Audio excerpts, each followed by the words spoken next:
们跑下去不是办法，那家伙是炼气9层，咱们灵力耗不过他。往山坳岔路绕，那边林密藤多，能借地形挡他一阵。这株紫纹草能换3瓶上品聚气丹，绝不能落在杰修手里。都怪我刚才采草时动静大了，引来了这煞星。少废话，咱们兄弟同进同出，先活下来再说。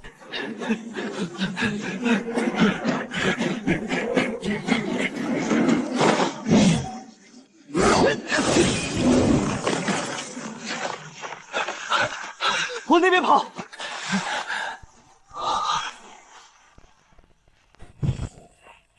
继续跑啊！把紫纹草交出来，爷爷赏你们个痛快！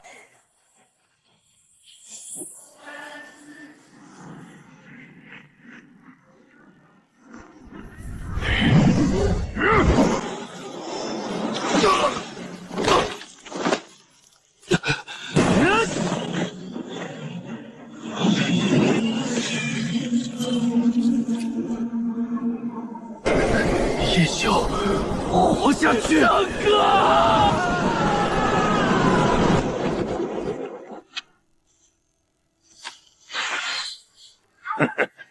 中了我的煞毒，烂在这喂江兽吧！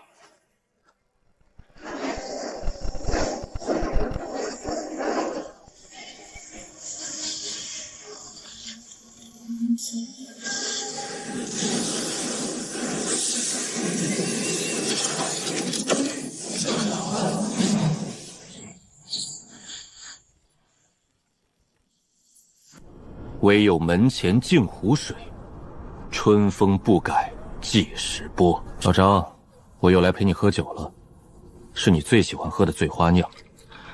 想当年你我在外房混出龙虎双煞的名头时，什么人都来巴结，那个贱货恨不得全外房的修士都知道他与我的关系。现如今吃着我给的幻征丹觉醒了天灵根，被青云宗看中，立马撕破脸皮，说什么他和我之间从来就没有半点瓜葛。你说可笑不可笑？不说他了，说他晦气。说说叶云吧，去年拜入青云宗了，虽只是万门弟子，但好歹也算是有了前景，不用像你我当初那样得用命去10万大山拼出头的机会。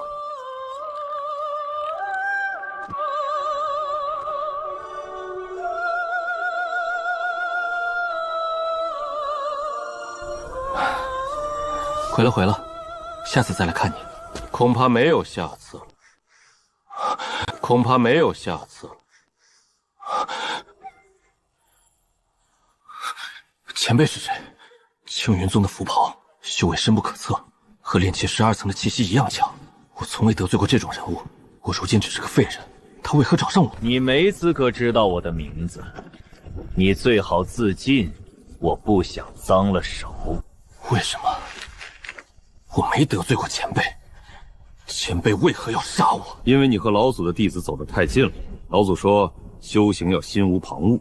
老祖刚收的这位弟子天赋太好，他很看重，所以希望为他清扫掉一些修行路上的垃圾。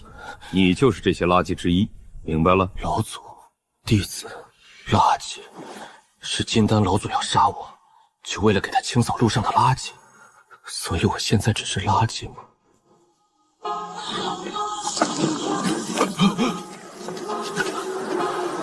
怎么回事？什么东西能让他这么惊恐？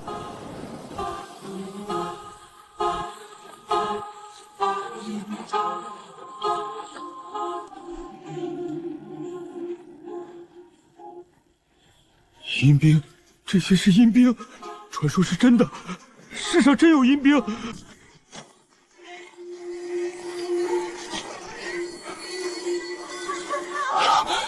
老张，下次别买酒了，还不如给我烧点纸钱。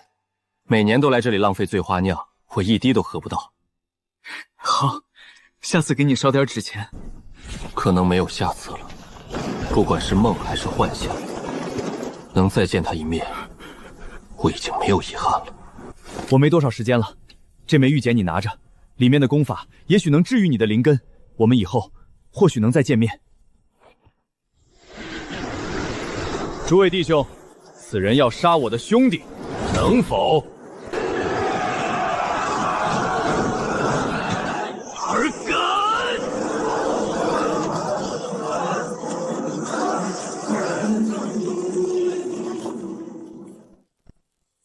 兄弟，好好活下去，保重，别死，要死也千万别死在10万大山。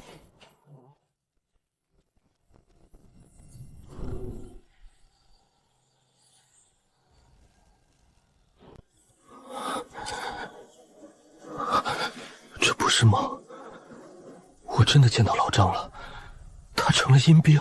老张从不会说没用的话，这是他的警告。死在10万大山会变成阴兵，受人奴役。他现在肯定很痛苦，我必须救他出来。可我该怎么做？老张说这功法能治愈灵根，只有重新成为修士，我才有机会救他出来。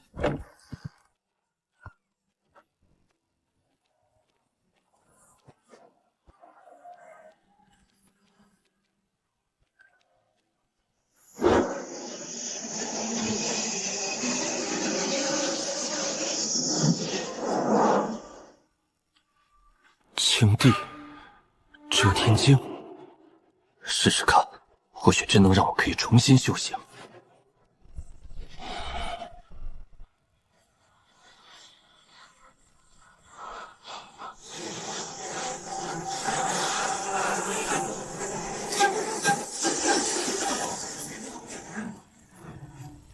不仅恢复了修为，还更精进一层，这就是青木之灵。我的木灵力似乎比以往更加纯粹。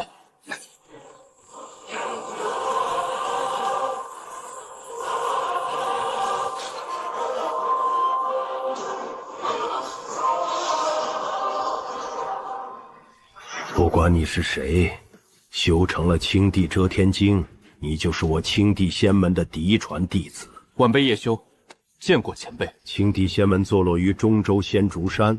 待你结丹后，务必返回仙门入籍，服用翠竹仙液，否则难以晋升元婴。中州仙竹山，中州是哪儿？我从小到大压根就没走出过这10万大山。青帝仙门有3种异阶入门之术可以选择，分别为炼丹术、灵植术、符术。你选择哪一种？炼丹术很珍贵，只有极少数人掌握。前辈，晚辈选择炼丹术。好，接下来便传授你一阶符术——青木盾。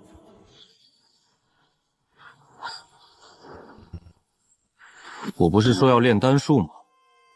算了算了，符术就符术吧。这门符术也不赖，木属性遁术符箓，在10万大山里是极佳的逃命之法。除此之外，此符的受众极广，应该能卖到不错的价格。老张从哪里弄来的这枚玉简？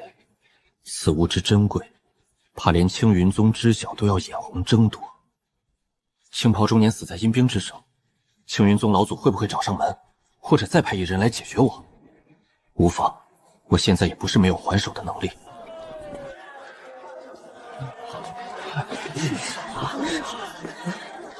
小南，敲门吧。是，小姐。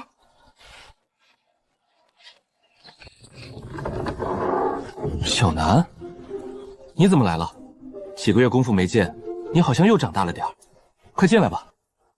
公子，我是跟小姐一起来的。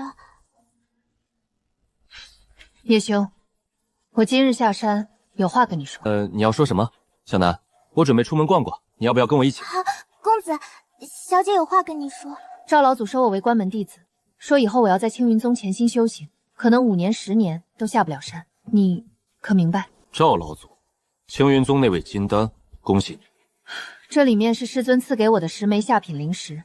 当初我觉醒天灵根，是你为我找的幻灵丹，这些灵石差不多与它等值，你拿着吧。10枚下品灵石，金丹出手真是阔绰。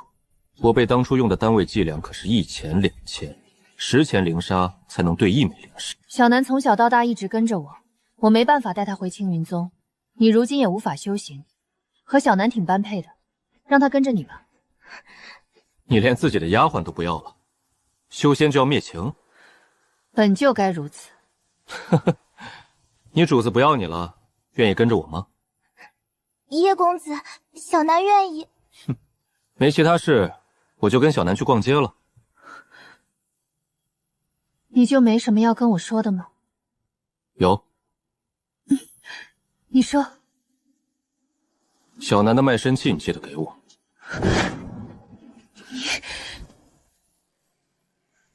李师妹还没解决吗？是他缠着你？青云宗的高手，当初我和张月在外访，根本见不到这种狠人。林师兄，我已经跟他谈妥了。在下林随风，听过你在外访的一些名号：龙虎双煞、龙煞张月、虎煞叶修。外面人取的，倒是让阁下见笑了。外访那群散修实力不怎么样，就喜欢搞这些没用的东西。李师妹，我们回山吧，在清河坊待久了，怕要沾染俗气。这李一莲也不知道一个人下山，还带了个丑鼻。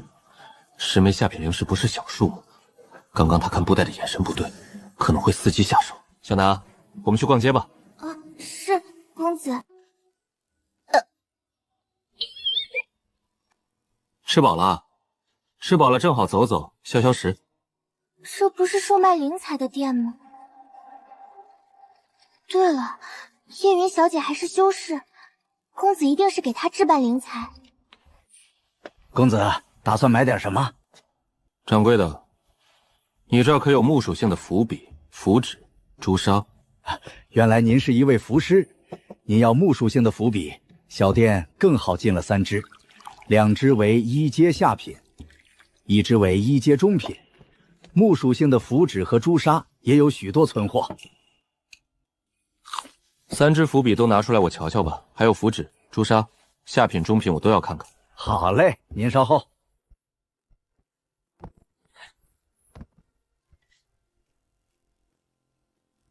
公子，这1阶下品符笔只收12钱灵砂，1阶下品符纸售价1钱灵砂，还有这1阶下品朱砂，1两朱砂售价1钱灵砂。青云宗出品的1阶下品符笔，品质比你们这好，也才卖12钱灵砂。你这符笔品质差了何止1筹？这品质也不行，制服失败的概率太大了。掌柜的还有没有好货？1阶上品或1阶极品的符笔，若是价格合适，我也能买。这有一支木属性符笔，价格不高，但来路可能有些问题，是1阶极品，不知公子可有兴趣？作价几何？7枚下品灵石。7枚，正常1阶极品符笔至少20枚下品灵石，这个价格的确有些吸引力。拿来瞧瞧，若品质没有问题，我买了。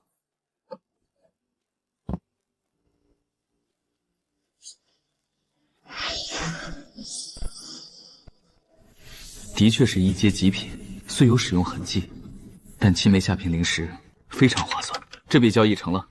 公子干脆，小老儿做主，赠送公子一沓1阶下品木属性符纸。1支符笔就花了7枚下品灵石，这能换多少银子啊？帮我都包起来吧。一张1阶下品青木盾至少卖3钱灵砂，中品能卖10钱。希望制服过程能顺利吧。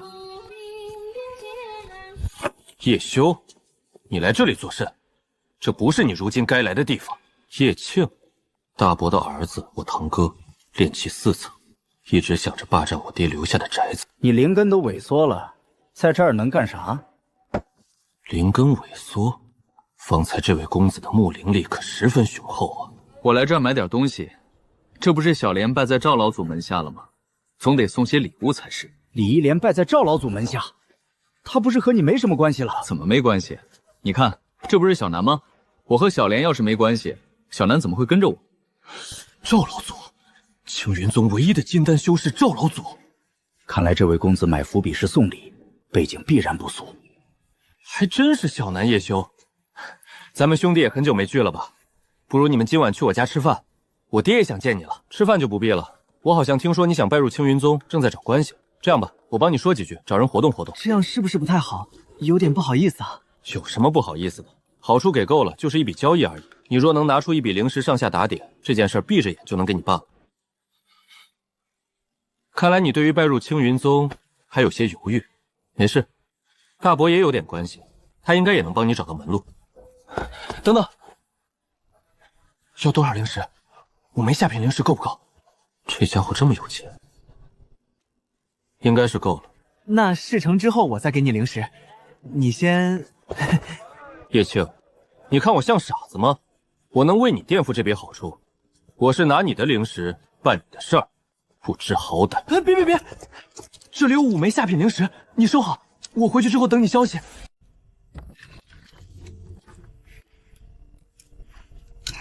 哥，你什么事儿这么开心？我这次本打算去买点灵材，结果遇到了叶修。然后呢？他有没有跟你说，他那死鬼老爹死后，到底有没有值钱的东西传下来？夫人，毕竟是我弟弟，这么说不太好。我这么说你不高兴？不是，娘，我没问这些，但我发现他和李姑娘的关系没有传闻中那般不和。李姑娘还把贴身丫鬟给了叶修，如今李姑娘成为赵老祖的弟子，有她帮我说2句话，这次拜入青云宗也算是手到擒来。等等，叶修那兔崽子一向对我们没什么好脸色，他会帮你？你是不是给他灵石了？是啊，整整5枚灵石，打点关系应该是够了。你糊涂，你这是被叶修骗了呀！怎么会？李一莲以前虽然和他有婚约，但他觉醒了天灵根，这种天赋怎么可能再和一个修为尽失的家伙有关系？就算他有个想法，赵老祖也会逼他斩断这份尘缘，免得影响修行。如此，叶修哪里还能在他面前说得上话？为了不让赵老祖生气，李一莲肯定要急于撇清这段关系。前段时间的传闻肯定也是他故意为之，要不是那传闻，你怎么知道叶修和他闹掰了？这么说，我的5枚灵石打水漂了，我要去跟他要回来！这该死的兔崽子！站住！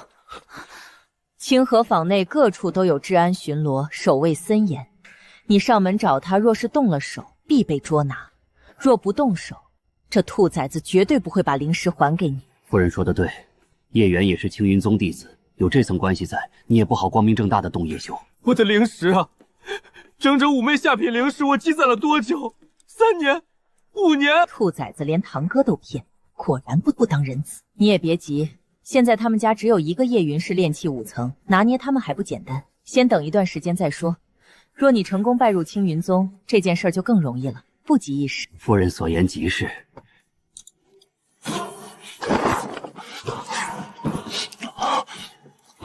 叶修，青云宗这次又要收徒了，可惜。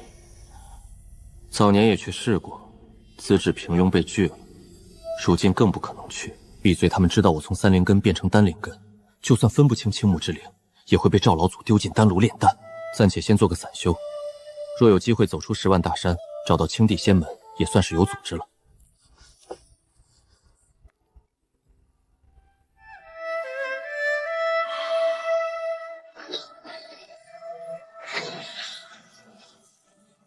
再来，一张符没见到，2000灵砂花出去了，符笔也有些许损耗。娘的，我不信邪！精纯的木灵力好像对制服有稳定性加成，越来越顺手了。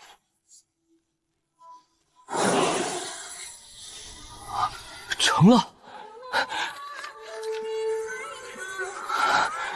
一阶下品符箓也有品质区分，我这张属于上佳，不是我符术厉害，是精纯木力有加成。这张青木盾卖3000灵砂都抢着要，有保命效果还能溢价，或许能卖到4000。刚刚损失的符纸、朱砂，这不就赚回来了？4000，就4000，再进账4000，我可能真的是个致富的天才。精纯的木灵力也有一点点微不足道的功劳。我记得1阶中品飞剑大概20枚下品灵石，再坚持几天就能给自己配一柄了。有人进来了。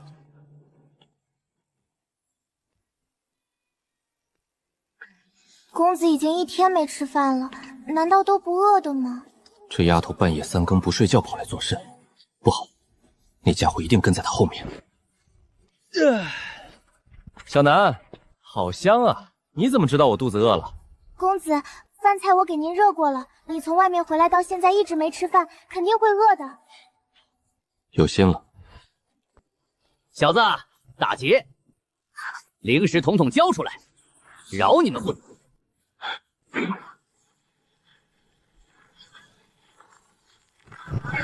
救命啊！有劫凶！该死的！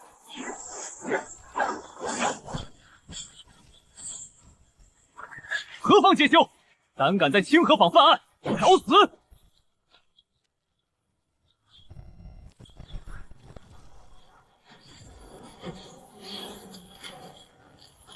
恶贼休走！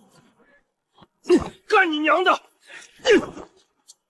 可是劫修，绝对是，他一来就让我交出灵石，一定是劫修。可破财，身上2枚灵石都被抢走了。兄弟们，他抢了2枚下品灵石，快追上他！公子，吓死我了！怎么会有劫修潜入清河坊？这种事也太少见了。这是白天陪李一莲下山的那个丑东西。没事，偶尔漏进来1、2只小劫修没什么。公子我如今伤势痊愈，可以保全你我2人的安危。公子的修为竟然恢复了，这太好了！如果小姐知道这件事，肯定会很开心。也许我和你家小姐缘分已经尽了。再说你现在是我的丫鬟，就别喊她小姐了。你今晚别回去睡了。啊？想什么呢？我怕劫修去而复返，我们去净室里待一晚。哦。该死的，储物袋里足有16枚下品灵石，还有5颗1阶极品凝元丹。叶修，我和你没完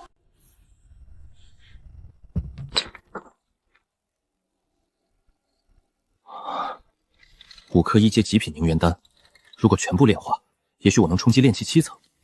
若今晚我是炼气7层，青藤护盾还能多承受对方几10下乃至上百下飞剑，耗也耗死对方了。那家伙估计是留着这些丹药，等到瓶颈期时再服用。现在也算便宜了我。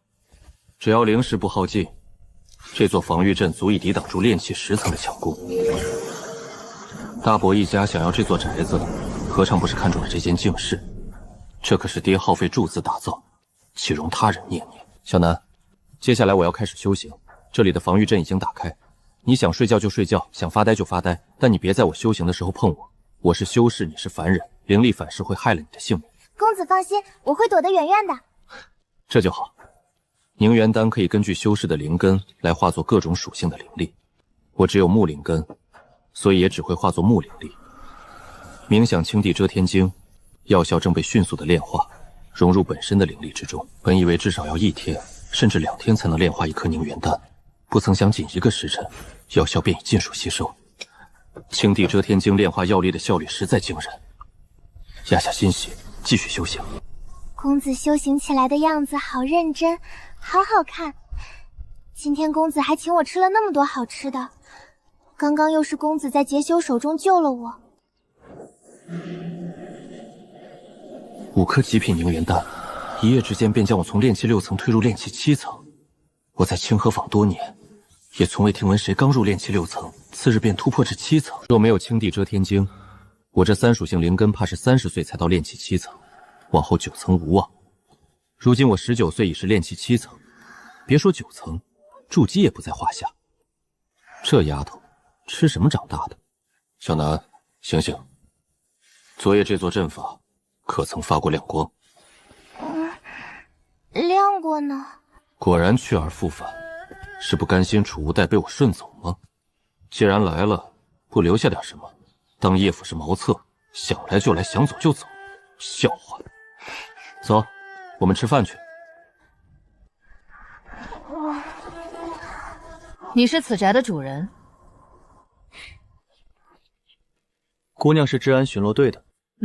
听说昨晚你这里来了劫修，最近清河坊外面凶兽作乱，有些劫修会趁火打劫。若我们捕到了人，会再来知会你一声。告辞。凶兽作乱，兽潮迁徙，小妹参与围剿凶兽，会不会有危险？我自幼在清河坊长大，深知此地在10万大山中不过沧海一粟。前些年便有同等规模的坊市在兽潮中灰飞烟灭。走，今天喝羊汤去。距离咱们清河坊往南200里处，有一座古代洞府出世，听闻其主人是1200年前横绝一世的血骨真人。血骨真人，那位金丹大圆满，差一点就能晋升元婴修士的大魔修。对啊，好像许多散修都朝那边去了。附近几个宗门也是跃跃欲试，估计要乱上1年半载。那咱们还喝个屁的羊汤，也去寻那机缘啊？找死不是？咱们什么修为？炼气3层、炼气4层，能不能走到那个地方都难说。道友所言有理，这等机缘也只有炼气后期、炼气大圆满的修士，乃至筑基期才有资格分逐些许好处。也不知青云宗的赵老祖会不会前往？他若前往，筑基都未必能得多少汤汁。这种机缘不适合我，我已经得到属于自己最大的机缘，只要好好蛰伏潜修，便有莫大好处。没必要跟着这些人，用性命去拼虚无缥缈之物。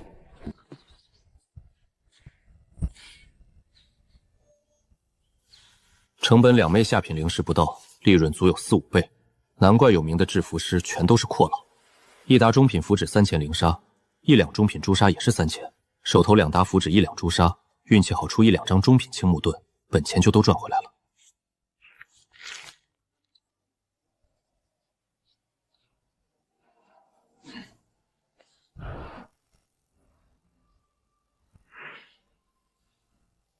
成本大概1枚下品灵石，2张卖3枚没问题，利润好像还没下品青木盾来的高。不过卖钱并非关键，这2道符箓足以在危险时保命，他们留着保命用，下品的卖掉。还有这储物袋，得找机会先处理掉，凑点灵石，弄一把飞剑。此物来自青云宗内人，对方心虚不敢露面，久了怕是要生事端。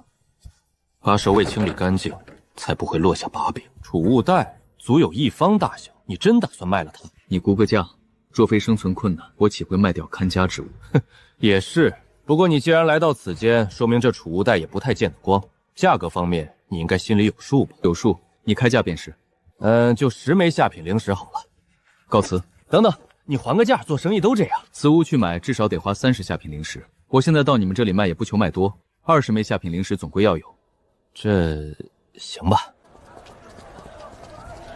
叶修，好久没见。你们这是打算去哪儿？听说血骨真人的洞府出世，我们夫妻打算去碰碰运气。若能争得一分机缘，岂不幸哉？此事有些凶险，二位不考虑考虑？哈哈哈哈！修行总有危险，不能因为一点危险就闭门不出。可惜叶兄你修为尽失，若不然，我们这次还能再联手。是啊，现在这种事已经与我无关，那就祝二位旗开得胜。夫君，他如今就是个凡人，还特意与他讲什么？他爹当初是炼气10层，那会儿叶修意气风发。谁能想如今会变成这副模样？我记得叶修住的宅子很不错，如果这次我们有足够收获，便给他买下来。到时候咱们生儿育女，子嗣若能拜入青云宗，岂不美哉？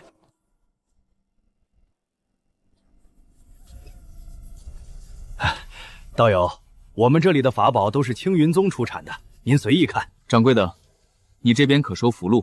符箓自然是收的，但低劣符箓不要，毕竟那种符箓关键时候可能都无法激发。1阶下品符箓青木盾，你能出到多少钱？至于品质，你大可随意查看。那便用4000灵砂先试验这一道青木盾。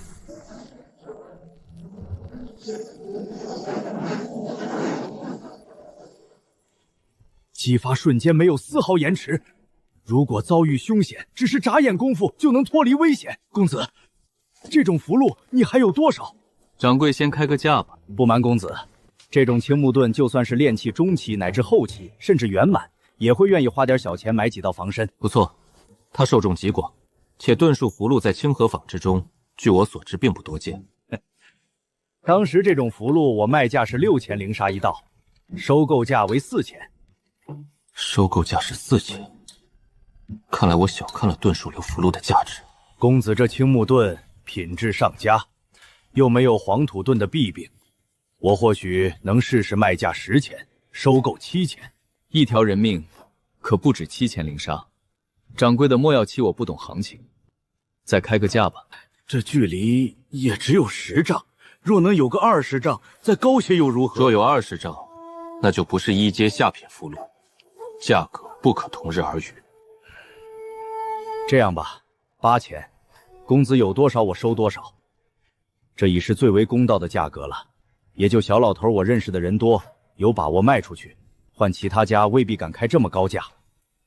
成交了，再抬些价格，他也大概率会买，还是见好就收，免得留下不愉快的念想。算上试验的一道，总共24道，一共到手19枚下品灵石，2000灵砂都在里面了。掌柜的，我还打算购置一口1阶上品飞剑，要木属性的。刚花出去的灵石，立马就能赚回来。好说好说，公子里面请。再抬些价格，他也大概率会买，还是见好就收，免得留下不愉快的念想。算上试验的一道，总共24道，一共到手19枚下品灵石，2000灵沙都在里面了。掌柜的，我还打算购置一口1阶上品飞剑，要木属性的。刚花出去的灵石，立马就能赚回来。好说好说，公子里面请。公子，这都是青云宗炼气堂出品，这3口品质稍低一些，价格在35到40，这一口品质稍高，价格在48。至于这一口，可以说是1阶上品里的标杆，售价60。有没有1阶极品的？我也看看。先看看品质价格，差的不大，就过阵子再入手。1阶极品，刚好有一口木属性1阶极品飞剑。公子稍后，这位公子是阔票，刚卖符箓就进账20灵石，买极品飞剑问题不大。这口飞剑名曰碧龙，是青云宗炼气堂堂主亲手铸造，它上面附有1阶极品术法青藤护盾。我与公子一见如故，这口碧龙老夫只卖135，不知公子意下如何？1阶极品青藤护盾，青云宗炼气堂堂主威名赫赫，他铸造的飞剑岂能轻易流出青云宗？这口飞剑什么都好，唯一的缺点就是1阶极品术法青藤护盾。飞剑讲究的是攻伐，而在飞剑上面附了防御术法，此剑威能大减。狗看了都要摇头。掌柜觉得它能值135枚下品灵石，公子不如还个价，50下品灵石。这飞剑的青藤护盾究竟护谁？剑飞出去，人留原地，护盾反倒罩在剑上，我也就图个好玩，买来把玩而已。可您说的价格未免太低了，再加一点吧。这样吧，再附送你一道1阶中品青木盾，你觉得价格可行，那就成交；不行，我就走了。1阶中品青木盾，这可是20丈距离，掌柜留着自用都可。成交。总算是把那口飞剑卖出去了，虽然亏了20下品灵石，但凑一凑也能把这亏损补上，不至于被问罪。把这些青木盾上架，就标12,000灵沙。对了，再去通知一些老客人，就说我们仙宝铺进了一批好货，保命的，让他们过来瞅瞅。是。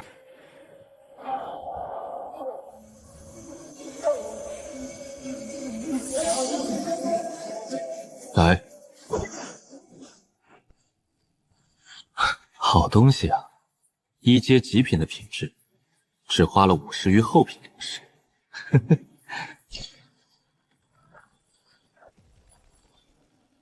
每一根藤蔓都比之前粗上几倍。我的木灵力如此精准，对飞剑也有加成。这道青藤护重的防御力要比常人激发来的更高几分。换而言之，只要我灵力不耗尽，炼气大圆满1时半会也奈何不了我。美中不足的是，约莫1刻钟，我体内灵力便耗去半数，2刻钟便是我眼下的极限，还是不够持久，得多赚点灵石，去买1阶极品凝元丹。最好在小梅任务结束之前，我能晋升炼气8层，给她一个惊喜。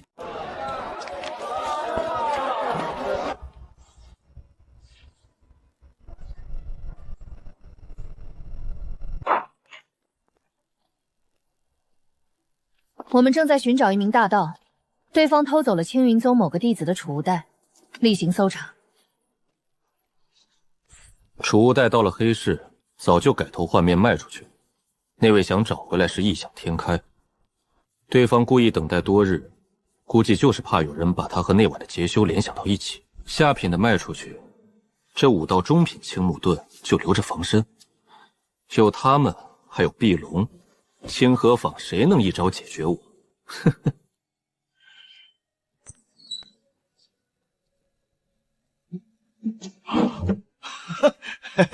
停，公子啊，老朽可想死你喽！可别，若是貌美女子想我，还情有可原。您想我作甚？是想您的青木盾，您别误会。怎么样，卖的可好？好，真的好。想来你也听说了吧？前些时日，咱们清河坊有位炼气12层的前辈，就是仗着一道青木盾，在与人斗法之中扭转乾坤，取得胜利。这位前辈后来找到老朽，还想买一些，可惜老朽这边没货了。掌柜别急，今日我就是给你送货来的，只是价钱方面，我希望掌柜能重新上定。这段时间，我听闻有人在私底下交易青木盾，价格都炒到了16,000灵沙。价格方面的确需要重新商定，就1枚下品灵石如何？老朽也需要留出足够的利润空间，才能养活这个铺子。那就1枚下品灵石好了。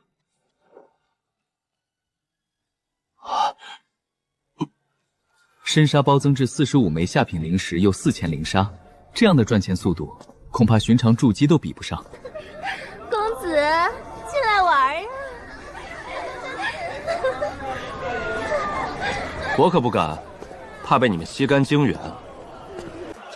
他们夫妻不是去血骨真人园那边争机缘去了？看样子，此行有点惨烈。男的应该是死了，女的为了生存，投身了青楼。我虽然处境不堪，可依旧是修士，赚的是灵石。对方修为尽废，沦为凡人。若非有个妹妹在青云宗，于清河坊过的日子只会比我凄苦。公子，你们做什么？我的丫鬟做错了什么事，需要你们出手？这是你丫鬟？呵呵，她光天化日公然偷窃一名青云宗弟子的灵石，被我们抓了个正着。你这个主人既然来了，也跟我们一起走一趟吧。公子，我没有。别怕，我知道你不会做这种事。叶庆，是你？是我。怎么样？我已经成功拜入青云宗了。我和你虽然是堂兄弟，可你的丫鬟敢偷我的灵石，也要依法处置。凡人盗窃修士之物，我记得是处死。苦主就在这儿，你还有什么话说？我可有太话要说了。首先，我是一名修士。炼气七层是炼气后期修士。其次，她当初是李一莲的丫鬟。李一莲知道吗？拜在赵老祖门下，青云宗丹灵根天骄。李师姐的丫鬟又怎么了？这样卑贱的身份盗取修士灵石也该论罪，更何况她现在是你的丫鬟。你错了，她不是我的丫鬟，我早已让她赎身，打算娶她过门。一名炼气后期修士的未来妻子，就算要处置，也要你们上官来，轮不到你们几个小喽啰。我要见徐武，你们立刻马上把他喊过来。这种小事儿就别麻烦我等上官了。看样子此事就是个误会而已。阁下先把人带回去，等我们事后查清楚了再处置。原来只是一场误会，那就没什么事了。这小子何时晋升了炼气7层？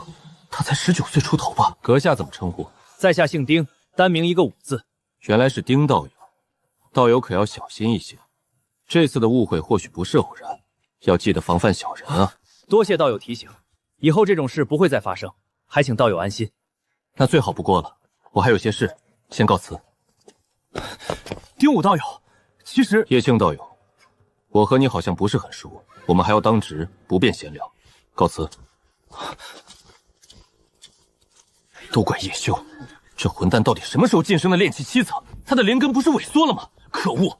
有趣，炼气7层，为一个丫鬟敢出头直面治安巡逻队的修士，还敢叫我出来，就不怕我是一丘之貉？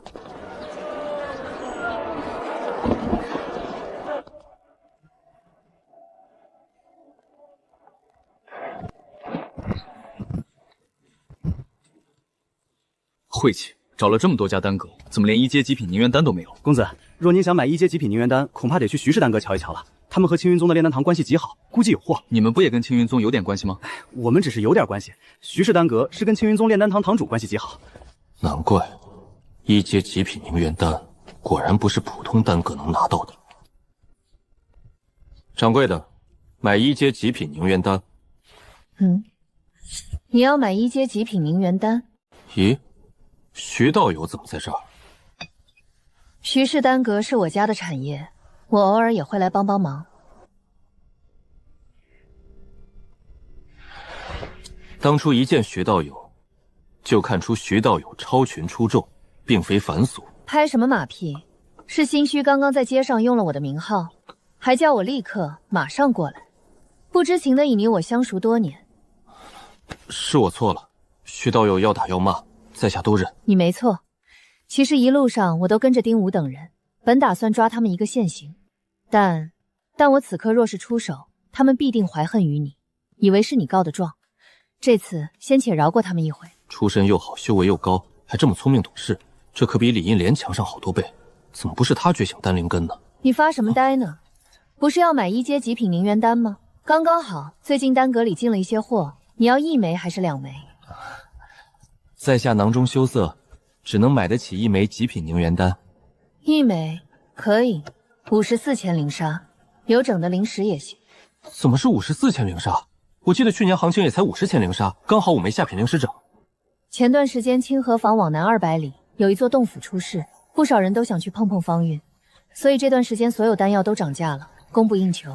一些疗伤丹药甚至翻倍涨价，有一些丹阁先知先觉，囤了一些疗伤丹，借此赚得盆满钵满。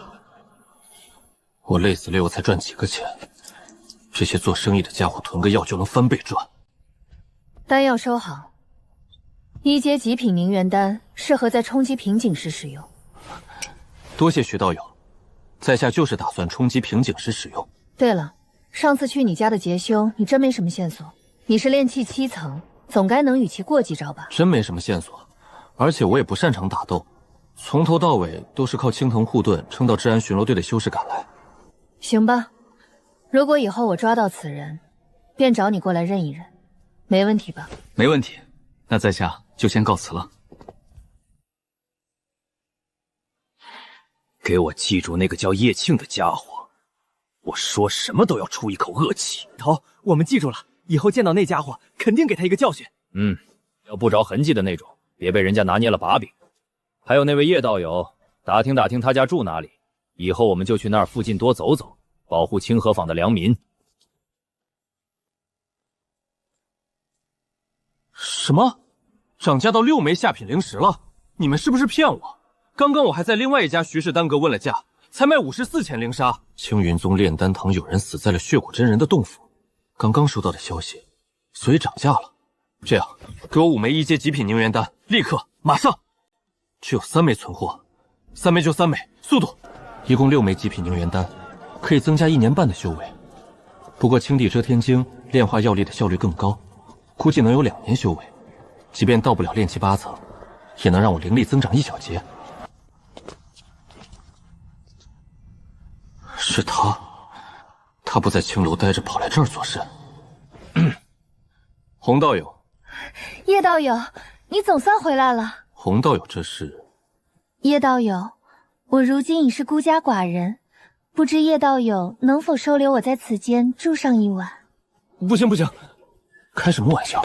虽然这位洪道友颇有姿色，但毕竟是曾经补办的遗孀，怎好下手？人还尸骨未寒呢。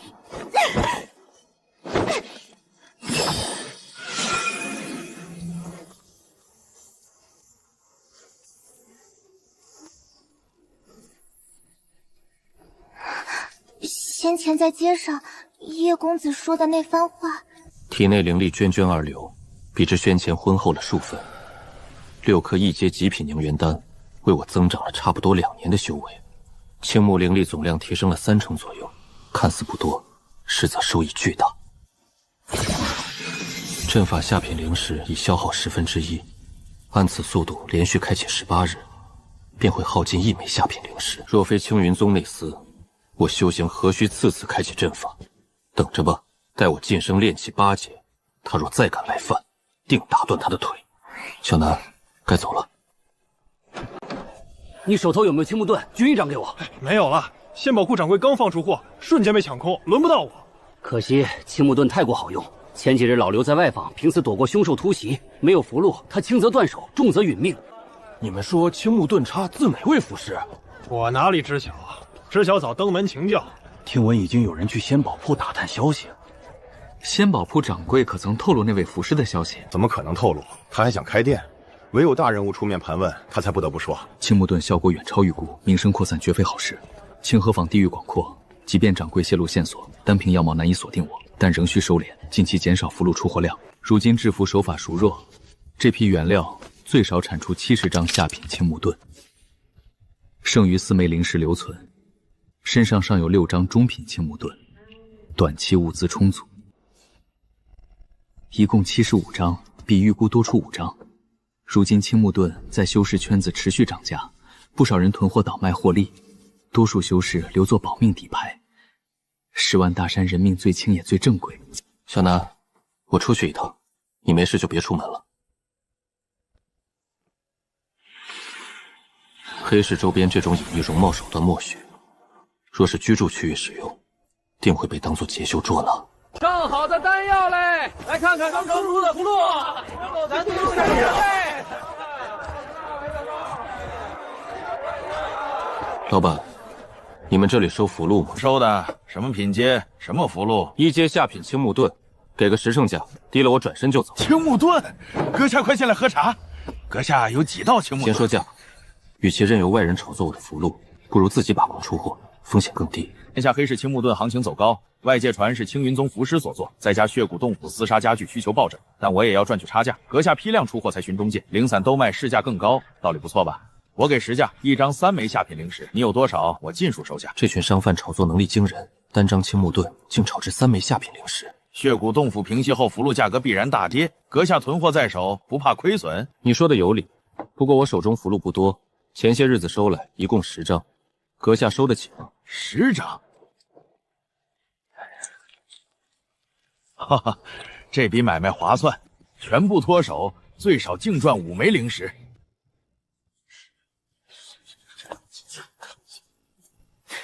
叶道友，此人方才在此鬼鬼祟祟，被我们拦下后，自称是你的伯父，你可认识？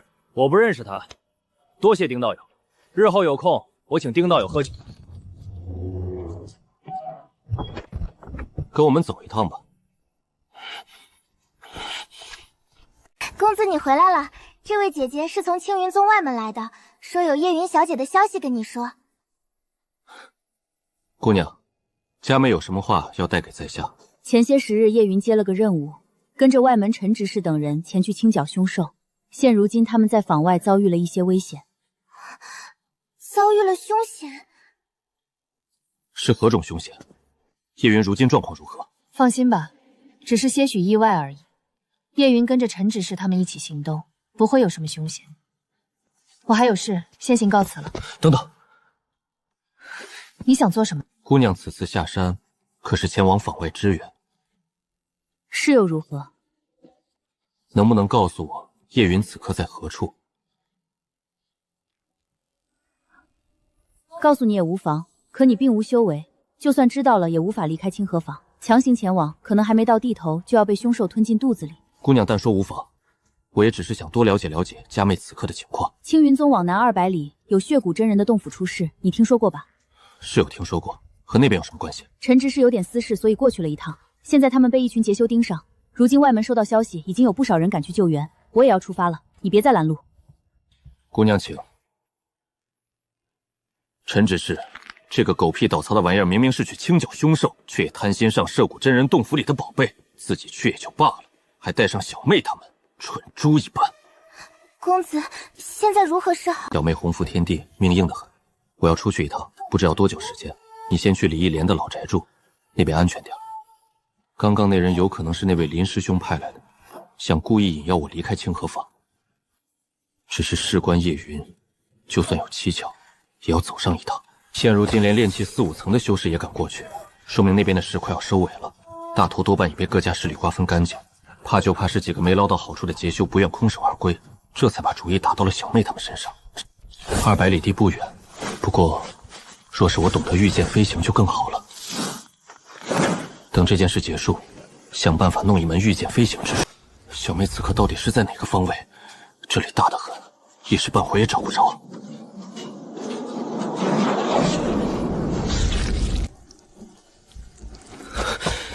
叶云在哪儿？快点说叶云在哪儿！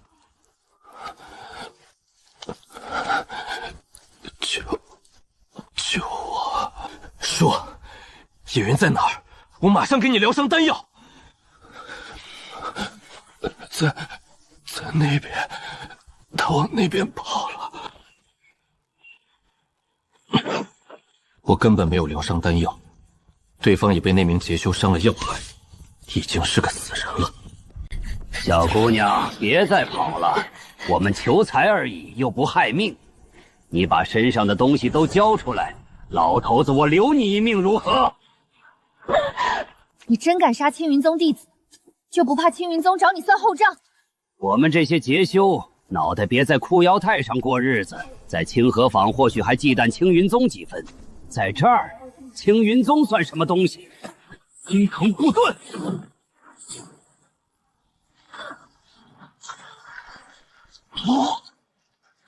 小妹，你等一下哈。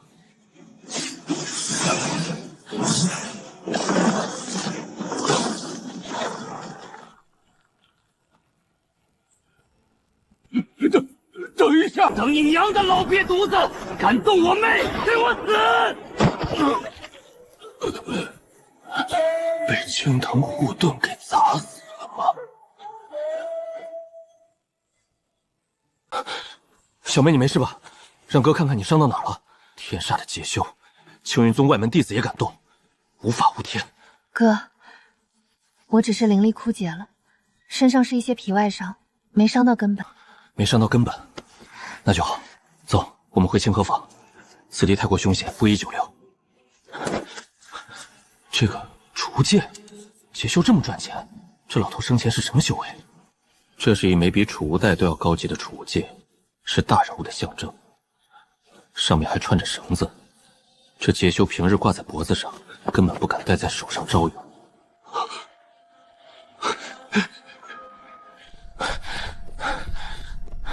哥，你什么时候恢复的修为？就前段时间，原来当初连根村文业是我吃了不该吃的东西，这次因祸得福，不仅修为恢复，还比从前更强。太好了，哥，你现在是什么修为？我啊，区区炼气7层，不足挂齿，但当你的靠山还是足够的。炼气7层，好厉害！几个月没见，大哥不仅恢复修为，还到了炼气7层，这可是炼气后期，在青云宗外门足以为执事了。小妹，你们这次是怎么回事？给哥说说。我们本来已经完成任务，只要在原地驻守，等换班修士过来便可。可是带队的陈知识借口有事，把我们带到血骨真人的洞府附近。其实他是想捞好处，我们运气不好，好处没捞到就算了，还撞见2位筑基期劫修斗法，陈知识被余波波及受了伤。随后我们准备回城，结果被一群劫修盯上，陈知识带伤不是对手，我们就被打散了。也不知有没有人通知宗门。青云宗已经知道了，我从一名外门女修口中得知的。他说是你特意叮嘱他，有消息就来通知我。啊？跟我关系好的几位都在坊外，我也没叮嘱过谁啊。果然，这女修多半是那丑比派来的，对方在设套等我自投罗网。如果那小子真跑出去找叶云，也可能死在外头，也有可能无功而返。这里是回城最近的路，运气好能等到他。希望我的储物袋还在他身上吧。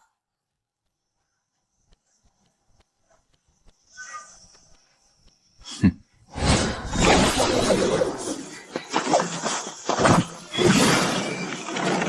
他反应怎么这么快？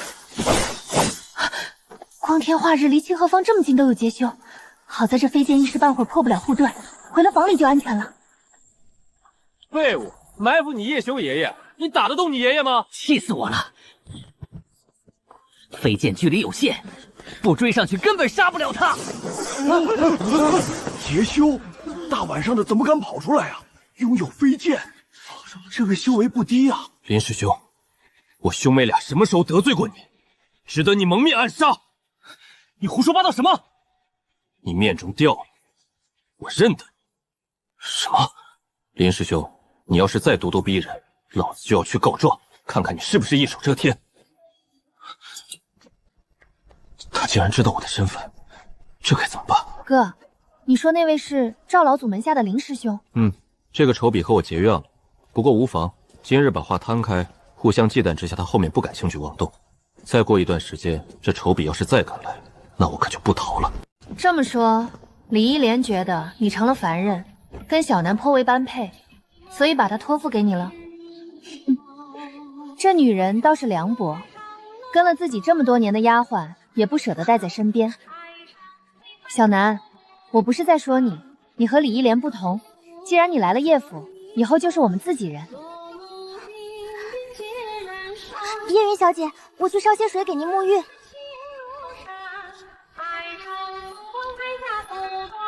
哥，这是啥？这是青木盾，保命的好东西。如果你这次有它傍身，那老头都追不上你。这些符箓留给你防身。对了，还有这些灵石，你在青云宗修行，处处都有花销，留着用吧。不够再跟哥说。哥，你哪来的这些符箓和灵石啊？我得了一门符箓传承，都是自己赚的，这件事要保密。的确要保密，不能被人知晓。老哥，你如今灵根恢复，应该帮你物色一位嫂子了。嫂子不急，还是修行更重要一些。反正家里有小南照看着，也不会乱。你回去以后记得小心那个姓。没事，我是青云宗弟子，他不敢在宗道乱来，不然赵老祖第一个不饶他。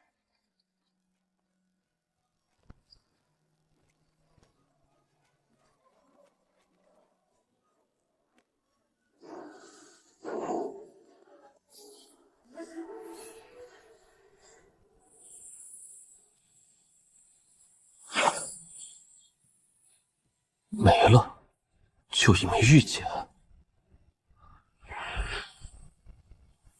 此法乃老夫血骨真人秘传之术，擅自修习者，老夫必灭你九族！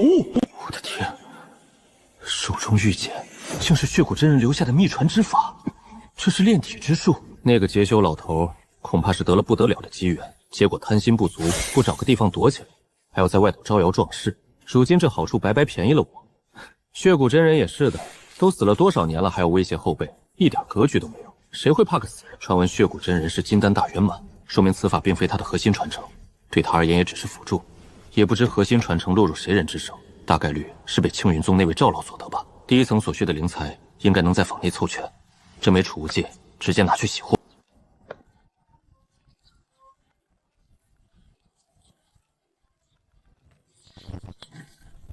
小修，好巧啊，准备出门。伯母，你在这儿做甚？还不是你伯父因为一点误会被治安巡逻队给扣下，说要关上7天。我想着请你过去说说，化解了误会。治安巡逻队应该不会乱抓人吧？伯父最近是不是犯事？怎样才能去化解误会？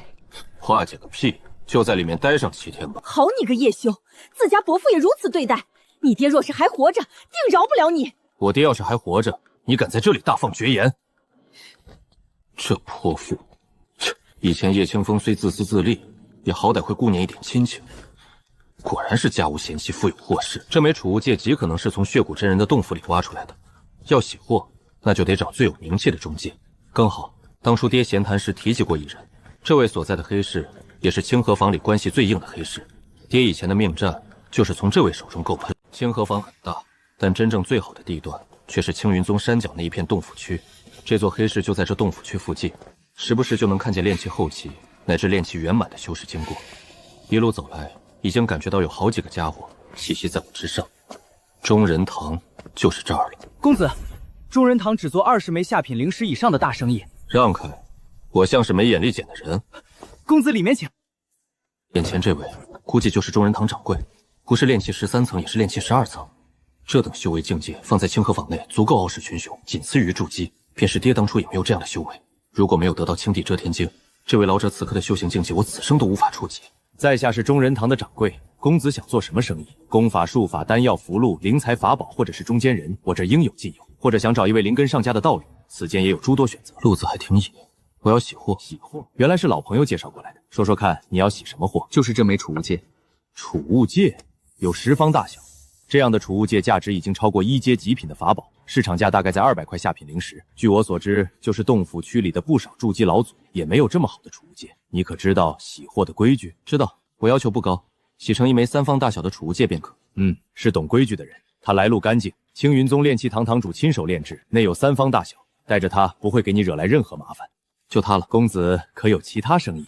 我需要一门御剑飞行的术法。御剑飞行，此术在清河坊内也只有青云宗内门弟子才能接触。因为每一种御剑飞行之术，同时也是一种杀伤力极大的剑术。不过老朽这边的确有一门御剑飞行之术，但它的速度不高，灵力消耗大。唯一的优点是它足够便宜。若非看在公子今日给老朽开了张此术，老朽也是要挑人卖的，20下品灵石，好像也不是特别贵。有了此术，赶路时就方便许多。我买了。玄龟飞剑术，听这名字就知道它的速度不快，但总比脚力快上许多。灵石已经耗尽。余下55张1阶下品青木盾也要尽快变现。难怪都说制符师的日子滋润，如果手艺足够娴熟，符箓足够有市场，这赚取灵石的速度，寻常修士想都不敢想。今天夜已深，明天再去看看1阶极品凝元丹的行情，先试试玄龟飞剑术。先这样，再这样。不对，气息怎么断了？哪里出错了？原来是这样。所有丹药都涨价了，为什么？血骨真人的洞府不是已经开发完了吗？那边发现了一条灵矿脉，青云宗兽灵谷巨剑门已经开战，要定下灵矿脉的归属。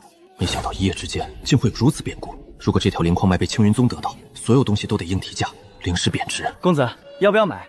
凝元丹已经不多了哦。兽灵谷和巨剑门的实力向来在青云宗之上，如果青云宗没抢到灵矿脉，丹药价格必然下沉。不买了，我过几日再来。最多也就几日内便有结果。赌一把，赌赢了，手中的灵石就能恢复原有价值；赌输了，怕个锤子！我是制服师，大不了多花点时间制服。老哥，这次青云宗赔惨了，听一些执事聊天，好像连赵老祖都在此战中受了伤。最后青云宗整整赔了一大笔灵石，才让兽灵谷与巨剑门消气。如若不然，青云宗估计连宗旨都保不住。赵老祖都受伤了，看样子这次争夺灵矿十分激烈啊！倒是没想过赵老祖会亲自出手，本以为各家出点筑基便是。如此看来，这座灵矿脉有可能存在中品灵石。若非如此，岂能引出金丹？哥，你这段时间没事就别出去了。兽灵谷和巨剑门的修士还在附近游荡，如果与他们起了争执，青云宗是不会管的。我晓得你这次下山是专门为了提醒我这件事。倒是你回去以后，姓林的可找过你麻烦？林师兄没有找过我，倒是李一兰那边，听说他修行进警迅猛，如今已是炼气4层。按照这样的速度下去，也许再过7、8年，他就有资格冲击筑基之境。不愧是天灵根，这样的修炼速度，我想都不敢想。我看你也不差，再有1、2年也能晋升炼气6层了。我买了一些1阶中品凝元丹，每次服用都能长不少修为。没有其他事，我先回宗修行了。3个月后外门大比，要是取得好名次，有机会进入内门修行，到时候来给我加油，顺便介绍一些师妹给你认识。放心，准时到。小妹如今终于长大了，不知不觉都要竞争青云宗内门弟子之位。她的修行功法一般，所以1阶中品凝元丹更适合她。如果她的功法炼化灵力效率足够强，吞服1阶极品凝元丹才是最佳选择。可惜青帝这天竟无法外出。你们这群奸商！我前几日刚花12枚下品灵芝买的极品凝元丹，你们现在只愿意花4枚下品灵芝回购，太无法无天了！我不管，你们必须原价买回去。今天要是不买回去，我就赖在这儿不走了。我看你们怎么做生意！都来看看这群奸商的丑恶嘴脸啊！这位兄台财大气粗啊！12枚下品灵石的凝元丹也敢入手？最近这些丹阁的确过分了，我买的疗伤丹也崩盘，想着囤积一波。娘的，我的血汗钱就这样被坑了！谁让你们高价入手，砸手里了吧？不如留着服用好了。阁下站着说话不腰疼。掌柜的，1阶极品凝元丹现在什么价？5枚下品灵石。行，都给我包起来，我全要了。并非不想花掉其余的灵石，而是极品凝元丹已经被买断了货。不出所料，随着尘埃落定，青木盾的价格也已经下跌。如今黑市只卖2枚下品灵石，估计我之前出的货还在流通，等上一段时间，价格还得涨。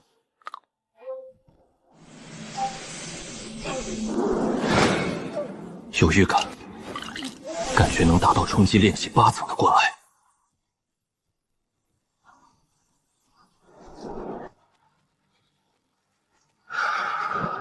炼气8层了，以往难以触及的境界，在3年沉寂之后，短短半年不到便已达成。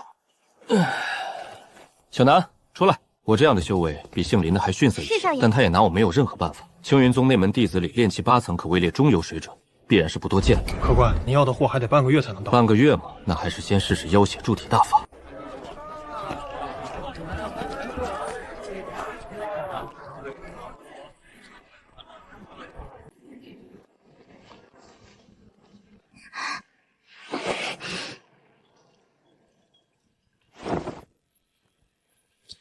客官随便看，我这家小店1阶下品凶兽和1阶中品凶兽都有，就看你要哪一种。1阶中品凶兽青文珠的心头血有没有？心头血，这可是好东西。一头凶兽只能提取出1滴心头血，阁下是用来炼丹还是制服？这不是你该问的问题。青文珠的心头血有，但1滴就要10钱灵沙，我这里有10滴，你要多少？看看货，如果货可以，我都要了。阁下都要了？10滴青文珠心头血，一共得100钱灵沙。我知道，10枚下品灵石，我要看货。这就是青文珠的心头血，一共是10滴的量。货挺板正，我都要了。1滴心头血可以炼制1份秘药，这里足够10份秘药的量。不过妖血铸体大法第1层需要连续服用100日秘药，也就是100份。仅仅是青文珠心头血就得花上100枚灵石，此法颇为昂贵，但血骨真人选择修行，必然有其精妙之处。若能在斗法上多几分保命能力，也是值得。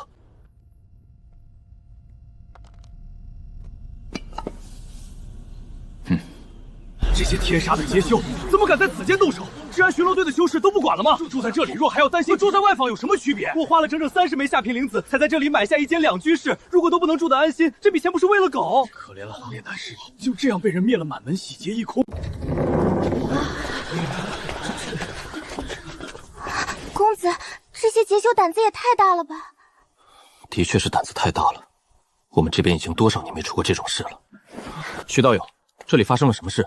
有亡命之徒灭了红道友满门，我已经查过了，红道友浑身上都被搜刮得一干二净，没留下任何东西，此间也没有丝毫有用的线索。对方的手段十分干净，并且从容，连防御阵都没能挡住对方，红道友不至于无法呼救吧？防御阵顷刻间就被击碎，那道阵法至少能挡住炼气12个层的全力一击，所以我们怀疑出手之人修为在炼气13层，甚至可能是筑基。炼气13层，可能是筑基。红丹师的防御阵拦不住对方，自己的也一样拦不住啊。他应该不会对你出手，他的目标必然是红道友这样的丹师或是符师之流，他们身家不菲，才值得冒此风险。他有可能和你上次遭遇的劫修是一伙的，你有没有什么有用的线索？真没有啊。叶兄弟，最近多注意安全，夜里关好门。没有脚步，没有痕迹。公子，或许对方干完这一票就会前往其他坊志，不会在这里逗留。不能赌，他们光脚不怕穿鞋的。走，我们去洞府区那边问问有没有洞府出租。趁那个消息还没流传开，今日就先把叶府出手。就算洞府区那边没有洞府出租，也能跟小南暂住在内坊一些大人物开设的客栈，安全系数更高。你怎么来了？堂妹，有几年没见了吧？炼气3层了，不错不错。我今日来拜访伯父，你带个路吧。去，我爹现在没空，不会见你。那就可惜了，伯父一直想要我手中这套房来着。等等，你要卖房？不然呢？你以为我喜欢来这儿？那你跟我来。你真要买房？为什么？伯父总惦记着这套房，思来想去，还不如卖掉算了。大家亲戚之间以后见面也好有个好脸色，不是？小修，你的性子伯母最了解不过了。如果不是出了什么事情，你怎么会把这套房卖给我们？你就是随便找个人卖出去，也好过卖给我夫妻2人吧。卖给别人会有罪恶感啊。伯母的心思总是细腻，既然2位看起来不太想要，我就找别人问问看。那个街区已经数10年没人出手过房屋，但想住过去的修士何其多。小修，来坐下，咱们好好聊聊。不知道你想卖多少？不多，50下品灵石，你们讲价我就走。小修，50下品灵石可不是一笔小数目，但这个价格我们的确满意。你今日房契自然是带来了。小修，以后有空常来大伯这边坐坐。好说好说，那没其他事，我就先走了。走得有点快啊，这小子。爹，告诉你一个好消息，红丹师都被灭了满门，叶修就住在他同一条街区，以后迟早也要死在劫修之手。幸好我这次下山及时，经过那边的时候发现了这件事儿。咱们家还是住在这里安全的多，劫修看不上。此事当真？你们怎么了？你们的神采不对劲啊，出什么事了？对了，爹刚刚不是说有个好消息告诉我吗？是什么好消息？叶修小儿，我要宰了他！夫人莫冲动，消消气，总有办法的。什么？那岂不是……就在刚才，叶修把房子卖给我们了。别慌，等青云宗抓到那个劫修，这房子就不算砸手里。有储物戒就是方便。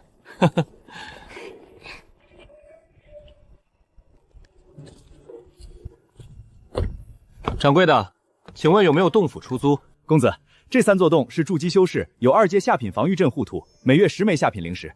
这10座洞府略逊一超，防御阵只是1阶极品，租金也便宜，每个月只要5枚下品灵石。这么贵？1年100下品灵石的租金足够买一件1阶极品法宝。有人卖吗？没人卖的，此间洞府只出租，不会有前辈拿出来售卖。要在这里拿下一块地修建洞府，需要与青云宗关系极好才有可能。真要出售，那价格也必然是常人无法承受的天价。这个租金是怎么交付？如果是租这3套洞府，先付1个月租金，押2个月租金。如果是这10套，付1个月租金，押6个月租金。那就这套吧，押1付2，对吧？签契约。1阶极品防御阵还是不够令人安心，2阶下品还差不多。对了，我和洞府的主人不会见面吧？哪里会？人家前辈之所以拿它出租，是因为前辈有更好的修行之处。那就好。公子，这里好气派啊！难怪能成为洞府，仅仅是这道门号，就比老爹留下的防御阵来大。小南，以后住在这里就安全了，除非那些劫修疯了，要不然根本不敢踏足此间。你先去打扫一下卫生吧。防御阵、预警阵都得在进屋才能开启。2阶下品防御阵竟然有4个灵石槽，需要4枚下品灵石才能开启吗？真是烧灵石啊！好在平日无需开启此阵，有洞府守护就足够了。若真有劫修不开眼，触发机关也能有所察觉，再开启此阵不迟。接下来就试试妖血铸体大法第1层，这是人喝的东西。好臭啊！公子你在做甚？罢了，你忙你的。只是一个刹那，就难感觉气血充盈，有用不完的力气，灵力也有点提升。庆文珠在所有1阶中品凶兽里反应最为敏捷，有时候4、5位炼气中期都未必能捕杀。难道说妖血铸体大法除了让我体质变得更强，还能收获凶兽相关的能力？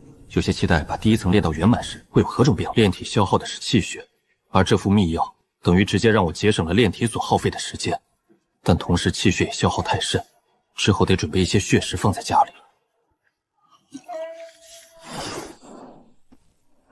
道友好，在下刚刚搬过来，还没来得及登门拜访。你是这座洞府的新租库？还真傲，也明白这是正常现象。能居住在洞府区的，哪能没点背景和实力？这位女修并非筑基，又能住在这里，大概率是某位筑基老祖的道侣吧。这种人物还是少接触的好，至少在我筑基之前，尽量别打交道。叶公子，这极品凝元丹依旧是无货。果不其然，过了小1个月不到，青木盾的价格在下跌之后又缓缓回升了一些。你听说了没？最近咱们内房出了一个血手人屠啊！前段时间红丹是不是被人灭了满门？就在隔壁街，陈副师也遭殃了。对啊，炼气10层都遭殃了，一家老小33个无一生还，怎么不管？听说青云宗鏖战唐楚子都亲自带人下来了一趟。我估计这段时间那位劫修是不敢动弹。果然搬家是对的，这也太疯狂了！接连制造这种大案子，杀的不是丹师就是符师，都在内房有点名气。这位劫修是走投无路了还是咋地？前辈，小友刚搬来的吧？前段时间就看见了，只是小友一直在闭关，老朽也就没有登门打扰。老朽姓李，是一位丹师。原来前辈竟是一位丹师，失敬失敬。你以后见了那位，可别擅自去打招呼了，他的姘头来历不俗，小心惹上麻烦。啊，多谢前辈提点。有空来我这儿喝喝茶。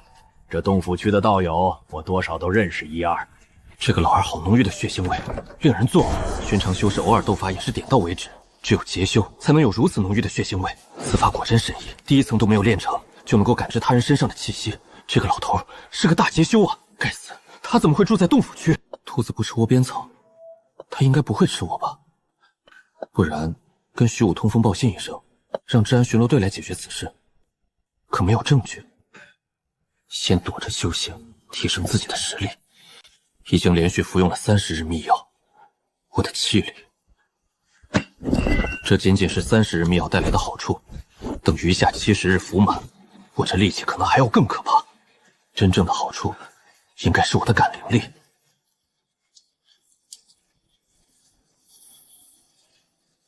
小南，你用这个剑刺我。来。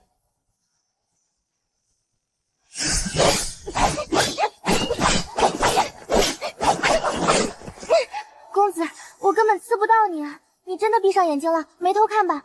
这种能力好像成为了我的本能，根本无需灵力激发。小南并非修士，修士的飞剑会更快。下次与人斗法，找个机会印证印证。道友这手笔，小老儿佩服佩服。这段时间，此符箓在清河坊已经颇负盛名，如今一道符箓可以炒到4枚下品灵石，可谓是天价。4枚？近日，清河坊出现了不少兽灵谷和巨剑门的修士，他们之中有不少人也对青木盾甚感兴趣，暗中收集。所以在更高层面，青木盾的价格已经达到4枚下品灵石。下面不知内情的修士用2枚、3枚的价格收购，根本收不到。道友既能来中人堂，也知晓我堂声誉， 240枚下品灵石，我唐一笔付清。这之后，他们卖到什么价格，便与道友再无瓜葛。后续的风险，我唐自行承担。如何？原来如此。这位掌柜的确办事公允，换一个人未必会这般坦诚。幸好当初传授给我的是符箓之术，如果是丹术，一阶下品丹药再如何，也卖不到这种价格。成交。从中人堂走货，省却不少麻烦，价格也在期望之上。完成交易后，身家到249枚下品灵石了。道友，这段时日清河坊有点不太平，道友切记要小心一二。他觉得我是符师，所以提醒我小心结修。还好我符师的身份一直不曾暴露，闷声花钱便可。极品凝元丹有了，秘药也凑齐了，制服灵材也够一段时间消耗，一共花了240枚下品灵石，余下的更好买了符纸朱砂。接下来便安心待在洞府里，等我炼气9层再出来。不会吧？小友回来了。筑基老主，这人的气息好可怕。李前辈，这边出什么事了？为何这么多治安巡逻队的修士进进出出？还不是劫修，那位道友死得好惨，听说先被人占了身子，然后被人残害。这老匹夫如此恶毒，几乎可以断定是他干的。他身上的血腥味又浓郁了几分。这些劫修无法。你们这群治安巡逻队的修士是吃干发的，洞府区的修士也能被劫修如此凌辱残害？大人，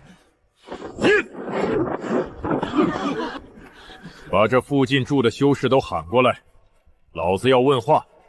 与其等你们这群废物破案，不如老子亲手来破。青云宗传功堂之张庆，紫衣女修的姘头，筑基中期。偌大清河坊，也只有青云宗能找出这等强者。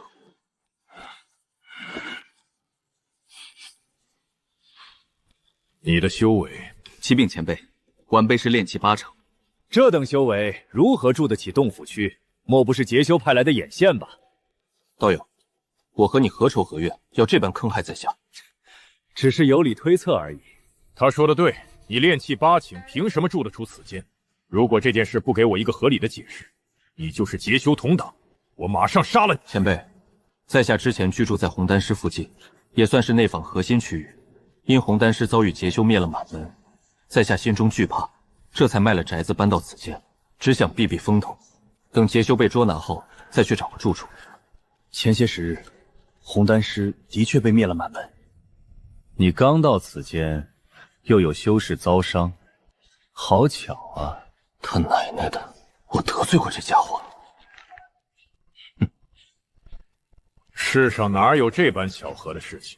行了，把此子抓下去审问。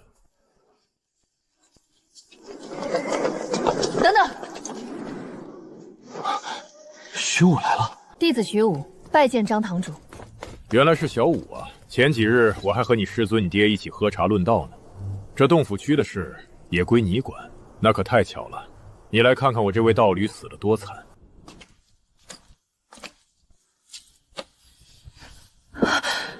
那位劫修是与张青有大仇。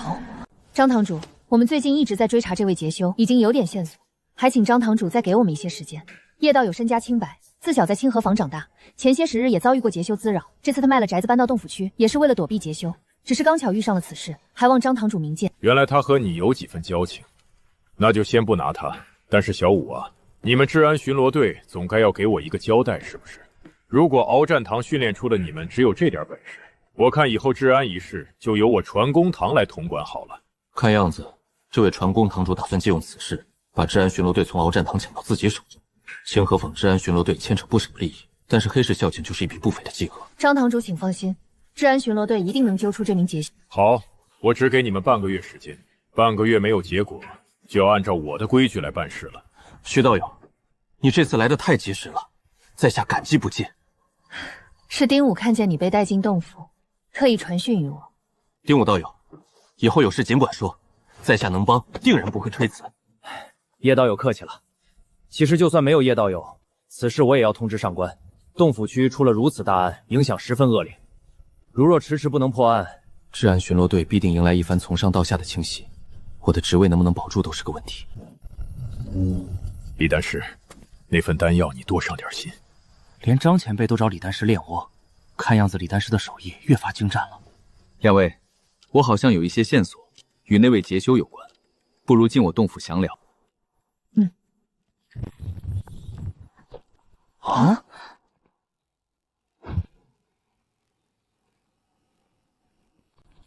姓李的，本来你不在洞府区搞事，我还暂时不打算搭理你。这次差点害我出事，有仇不报非君子，爷爷嫩死你！叶道友，你说有线索，是真的有线索？徐告主、丁道友，你们觉得犯下此等大案的杰修会不会住在此间？张堂主的那座洞府有一阶极品防御阵，如果此阵开启，没有哪个修可以无声无息闯入，说明这名杰修与住在里面的女修认识，很有可能就是洞府区的住户。可能性极大。英雄所见略同，我也是这么想的。这不算什么线索吧？洞府区住户这么多，你也是其中之一，真要计较，你也有嫌疑。这可不敢乱说，在下一身正气，绝非杰修之流。叶道友，你别卖关子了，这件事关乎到清河坊的安定，也关乎到我们治安巡逻队的安定。若真有线索，还请直言。是这样，我们假设这位杰修是这里的住户，那么他刚刚很可能一直在看热闹。如果他发现二位进了我这儿，又听到我说有点线索，他会怎么做？直接闯入杀你灭口，我等可以守株待兔，捉拿真凶。不会，这座洞府有2阶下品防御阵，是我爹亲手布置，对方想闯入此间太难，大概会以言语哄骗混入此间，再询问叶道友今日与我2人谈话的内容。什么？有什么好奇怪的？这座洞府是我家的产业。说正题，这名杰修也有可能察觉这一点后直接遁走。如果无法肯定他会前来，我也不好申请让筑基老祖埋伏此间。只能赌一赌了。丁武道友，事不宜迟，你带着我的玉牌去传讯，让我师尊亲自来一趟，找你信得过的手下，你别亲自前往。是。薛道友，你有没有想过，近段时间杰修突然疯了一样出手，真正目的是什么？真正目的？他的目标会不会是治安巡逻队？你是说这此几名修士损失远远没有治安巡逻队的利益来得大，我这也只是一种猜测，做不得真。徐道主听听就好，千万别传出去，那位张堂主一根指头就能碾死我。虽是猜测，但他的受益的确最大。虽死了一个道侣，可也只是养在外面的妾室。前段时间，我听说他真正的道侣为了此事，已经与他争吵过，所以这位女子的死对他不仅没有坏处，反而有好处。如果能借此事再把治安之事揽入手中，叶道友，你是怎么想到这件事的？就是灵光一闪。其实我是先确定了李丹师是那位杰修，而后看见张堂主和李丹师似乎早就结识，刚刚还亲自送他出门。对方先前下了逐客令，却把李丹师留到最后，难免惹人怀疑。基于这一点，我才有了后续这些判断。我希望徐武和他背后的人能让这件事真的尘埃落定，这样我才能有个舒适的修行环境。谁能想到，躲进洞府区，还能遇见这种破事，晦气。如果是这个目的，那今晚肯定会有人来你这儿问询。这件事很可能牵扯到治安之事的归属，背后之人一定会排除一切阻碍。叶小友可在？李丹师这么迟了不知。我对白天之事有点猜测，又不敢跟别人说，只好找叶小友聊聊。叶小友可方便？白天之事？难道李丹师知那位杰修的身份？有一点猜测，只是那位身份太特殊，我怕说出去会出事。叶小友不是与那徐武姑娘关系不错，所以我想着跟叶小友聊聊，让叶小友去说道说道。若是能抓到那位杰修，你我都能得到不菲的好处。如果叶小友不太方便，我明日白天再来也可。李丹师太见外了，有啥不方便的？快请进。叶小友这座洞府在洞府区内也算是最为顶尖之流了。老朽那一座也只有1阶极品防御阵，不像叶小友这座有2阶下品防御阵。是小子太过怕死了，也没多想便租住了此间。怕死好，作为修士就是要怕死，才能万年长青呢。不知下午叶小友与那2位聊了些什么？或许你我的猜测是一致的。李丹师，您猜的是谁？是我在问你话，而非你在问我。小友这是有你个锤子！老王八露馅了，还装什么蒜？恭请前辈出手，擒拿此贼！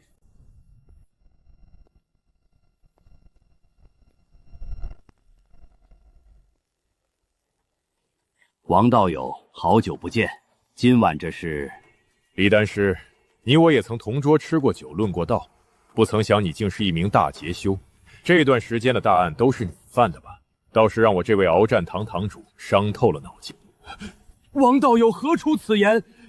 什么大劫修？我怎会是劫修？这其中是否有何误会？不如……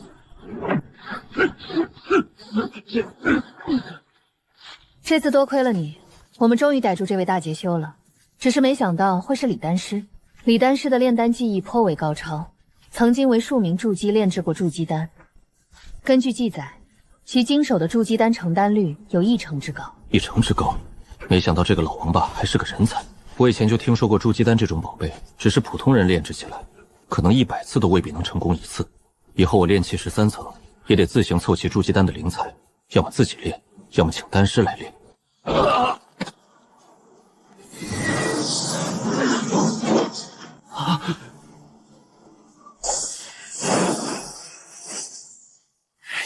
该死的玩意儿，敢在清河坊作案，敢杀我道侣，我要把你挫骨扬灰！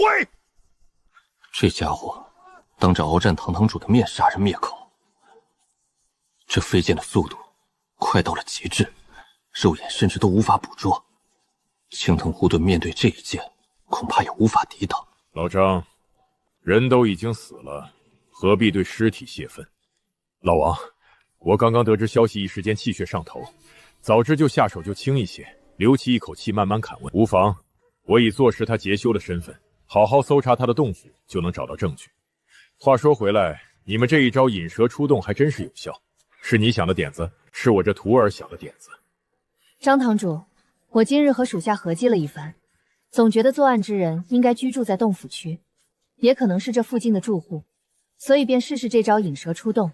倒是没成想，马上有了成效。哦，真是青出于蓝胜于蓝。我看你在此间历练完毕，可以在鏖战堂内担任一官半职了。内门弟子里有你这般心思的没几个。是个冰雪聪明姑娘啊！无论是那位鏖战堂主还是徐武，都在为我遮掩，不至于令一名筑基中期盯上我。张堂主过奖，仔细搜查，不要遗漏任何线索。是。这是红丹师的炼丹炉，这是陈副师的伏笔。看样子的确是他无误。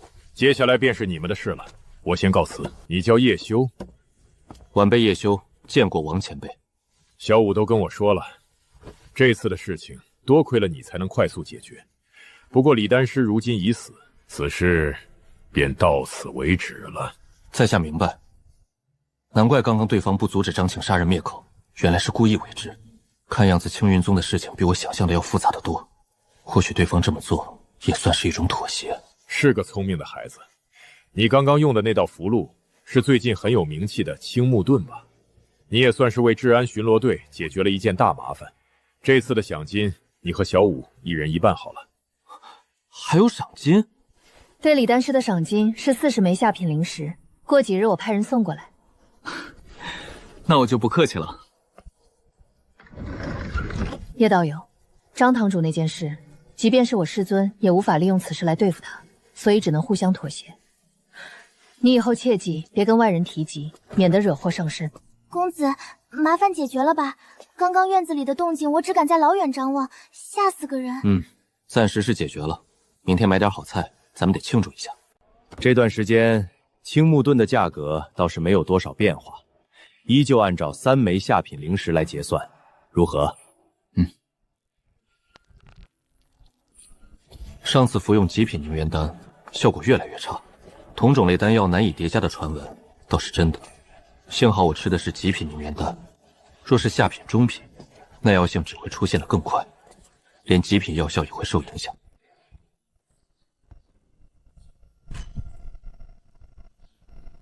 赵天绰，散修，在清河坊50年，名下2家灵材铺。当初在张庆面前泼我脏，如今又暗中盯梢，炼气13层，距筑基仅1步之遥。好在不是劫修，坊内他掀不起风浪。且看他打什么算。公子，您要买些什么丹药？极品凝元丹到货了吗？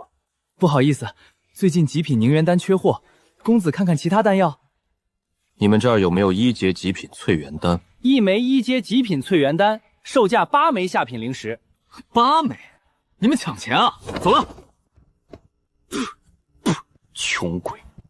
赵前辈，您来了，今日买点啥？刚刚看见一位道友进来，他买了什么？唐高，您是说那个穷鬼啊？他想买1阶极品淬元丹，结果听到8枚下品灵石的价格，还说我们抢钱，什么也没买就走了。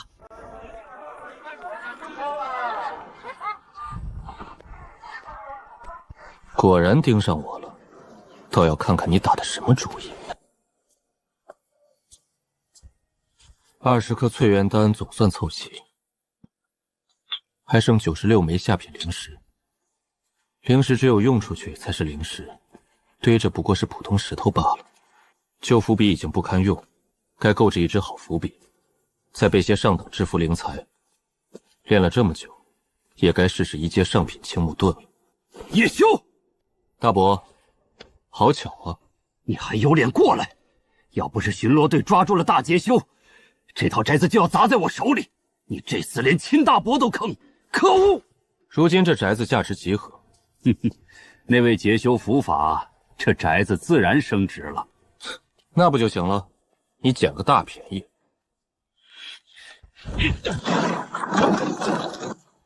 敢在背后说我巨剑门的不是，找死！巨剑门的修士，寿灵谷与巨剑门都是附近大宗，实力远胜青云宗。血骨洞府的好处大半都被他们。谁敢在清河坊内放肆？治安巡逻队有麻烦喽。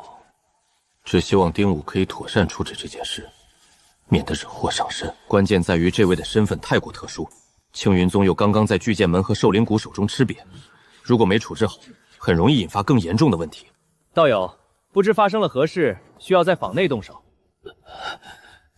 地上的这个家伙，在喝酒的时候说我巨剑门的坏话，我就找上他教训了一顿，不行吗？是这样，我们清河坊有规矩，如果有修士在坊内动手，需要跟我们回去调查清楚。如果事情不大，问个话也就可以走了。呸！当初我只是在你门口站了一会儿，就被关了7天。他面对巨剑门修士就这个态度，小人！大伯，你和巨剑门修士能一样，人家身份高贵着呢。对方这么处置，巨剑门修士怎么说也会给几分薄面。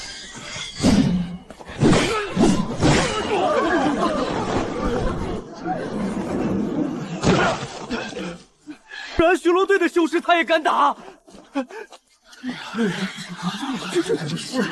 巨剑门真的这么无法无天吗？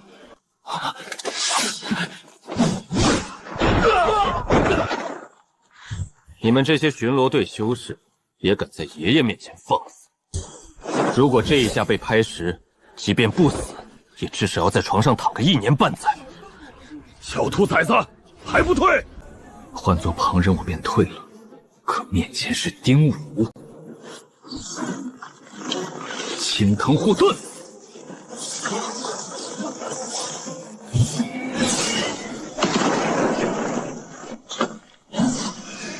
找死！砍啊，继续砍！你砍得进来，老子认作你爹。你就定了！你的伤不要紧吧？没多大事。这巨剑门修士真的疯了，他怎么敢在清河坊这样动手？平日遇到大人物都好声好气，顶多呵斥几句，哪有直接动手打脸的？今日此举，不仅我面子全无，巡逻队的脸面又置于何地？这位的青藤护盾好生精纯。是啊，好像只是1阶中品青藤护盾，为何施展起来比我的要强上许多，炼气7层都砍不动。这小子，从前只知他偏爱青藤护盾之术，没想到竟钻研到这般地步。每一种术法在熟练路上被大致划分为4个小境界：初学乍练，略有小成，炉火纯青，登峰造极。叶修的青藤护盾已经登峰造极了。叶道友，你这青藤护盾之术，着实是下了一番功夫啊！我看此人根本砍不进来。哪里，只是熟能生巧罢了。你敢不敢出来与我堂堂正正斗一场？你连我的青藤护盾都破不了，没资格与我斗法。你，唉，清河坊的男人都是这般缩头乌龟吗？这不可能！周师姐，叶道友，咱的青藤护盾还能顶得住吗？这位的修为极有可能是炼气9层，甚至是炼气10层。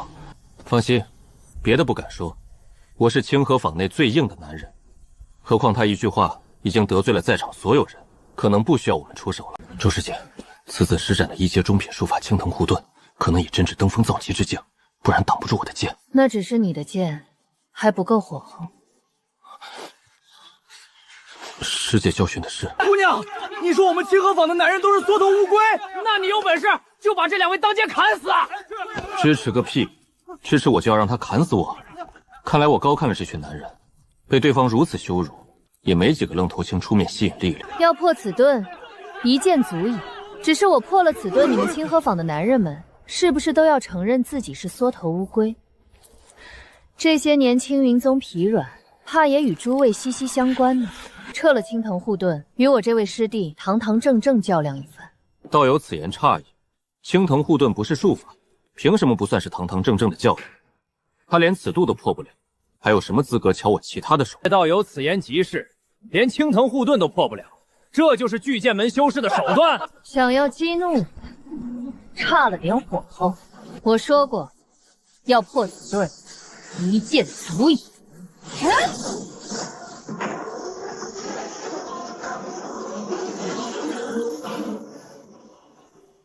丁道友，我说过，我是清河坊最硬的男人，你相信了吧？叶道友好手段，叶道友好手段。怎会如此？连周师姐都没破开，我也不算太过丢人了。哎呦喂，巨剑门修士也不过如此嘛！什么此盾一剑破之，完全是在说大话。我还以为多强呢，敢嘲讽清河坊男人都是缩头乌龟，如今随便一位道友就让他束手无策了。再来！巨剑门周仪，你违反清河坊律法，当街动武，纵容麾下打伤治安巡逻队修士。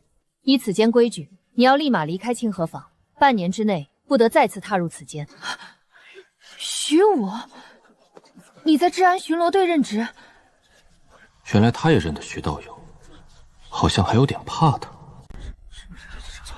还等什么？带着你的人马上离开，这里并非你的撒野之地。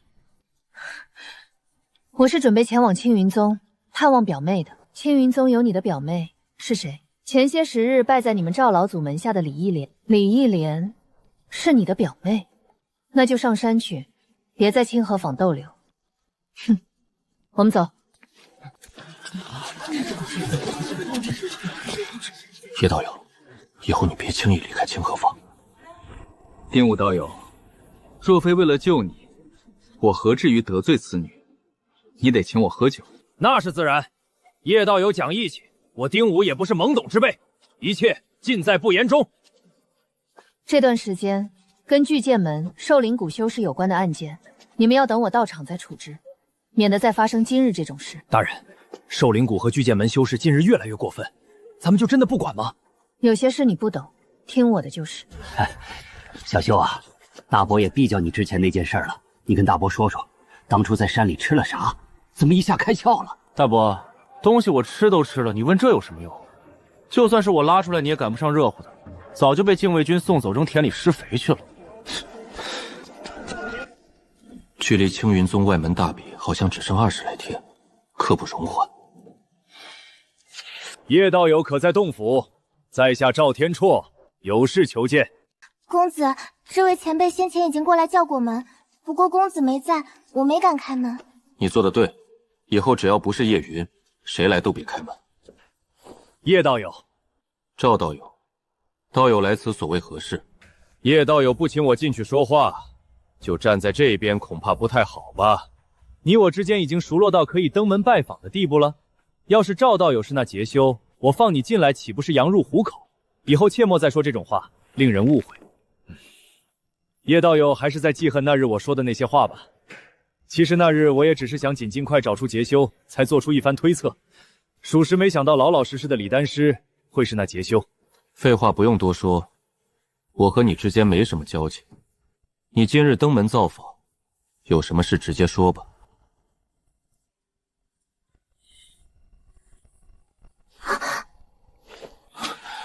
这是我的道侣，你看他做甚？原来是叶道友的道侣，失敬失敬。既然如此，我有话就直说了。在下开了2间灵材铺，于清河坊内也有些名声和地位，不少兄弟抬举，都喊我一声赵哥。你不会是来炫耀的吧？等等，我听几个兄弟说，这段时间叶道友买了不少青文珠的心头血。你兄弟可能认错人了，弄了半天，对方是因为这件事盯上我。青文珠的心头血可以用来炼气、炼丹，甚至用来制符，还能用来熬制一些偏方。就算我买了不少，不至于惹人怀疑吧？我兄弟眼力好，不会认错的。我今日来是想与叶道友合作，我手头有不少凶兽的心头血，如果叶道友有纹路变现，我们一起合伙如何？哦，是你最近生意不太好，凶兽的心头血卖不出去？卖是能卖，但没有叶道友买的量这么大。我想着叶道友如果有什么门路，也可以介绍介绍，有钱大家一起赚，多个朋友多条路。阁下误会了，你兄弟看到的真不是我。若没有别的事，我要休息了。叶道友可曾想过，一个人想吃成胖子，很容易会被撑死的。威胁老子，要换做几个月前，我还会忌惮一二。那时候我灵根没有恢复，也没有现如今炼气80%的修为，更没有碧龙飞剑，不认识徐武这样又聪明又漂亮、身份背骨又大的姑娘。赵道友这是在威胁我是吧？我只好把今日之事告知徐道友。哦，徐道友就是徐氏丹阁的少东家，青云宗鏖战堂堂主的亲传弟子，治安巡逻队的上官。你那日在张堂主的洞府见过他一面。叶道友误会了，我刚刚只是好心提醒，并非威胁。若没有别的事，在下先告辞了。区区炼气13层，连筑基都不是，还敢在洞府区威胁人？小南，以后出门得小心一些了。我不想惹事，但最近有些事总会主动找上我。公子，要不要跟小姐说一下这件事？小云只是外门弟子，他知道了也处理不让他担忧，无心修炼。放心吧，这件事我会处置妥当。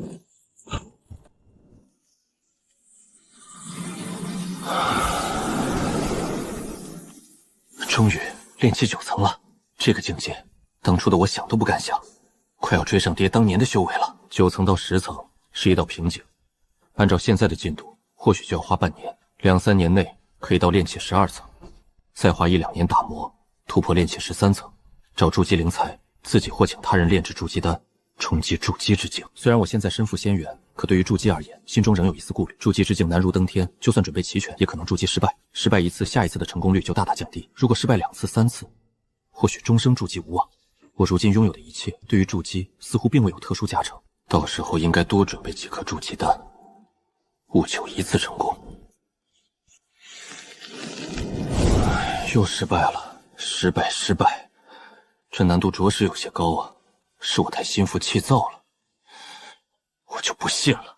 再来。罢了，这次好歹有些进步。先弄1阶下品青木盾，至于上品，等小妹外门大比结束，我再试试。掌柜，有没有1阶极品的防御型法宝？1阶极品的防御型法宝。前段时间因为血骨真人洞府出事的缘故，坊内的防御型法宝已经有些断货。不过我知道仙宝铺掌柜手中还藏着一件1阶极品法宝碧涛甲，听闻是青云宗炼气堂堂主亲手打造。碧涛甲，碧剑，这会不会是成套的？这件碧涛甲附有1阶极品术法碧海听涛，催动之下，即便是遭遇炼气13层，也可抵挡一段时间。你若是要我做个中间人，从他手中要来此甲，以120的价格售卖于你，可好？你去他那边买，大概率也是这个价格。我与他有几分交情，可以压些价格，从中也赚点微薄的介绍费。好。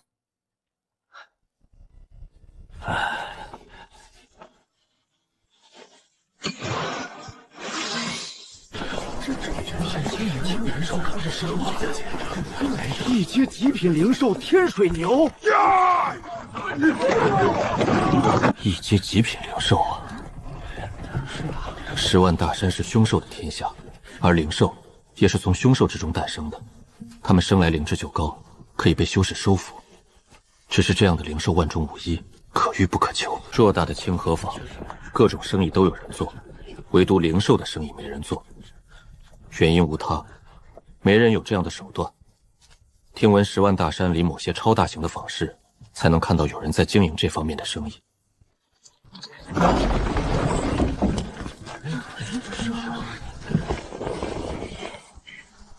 晦气！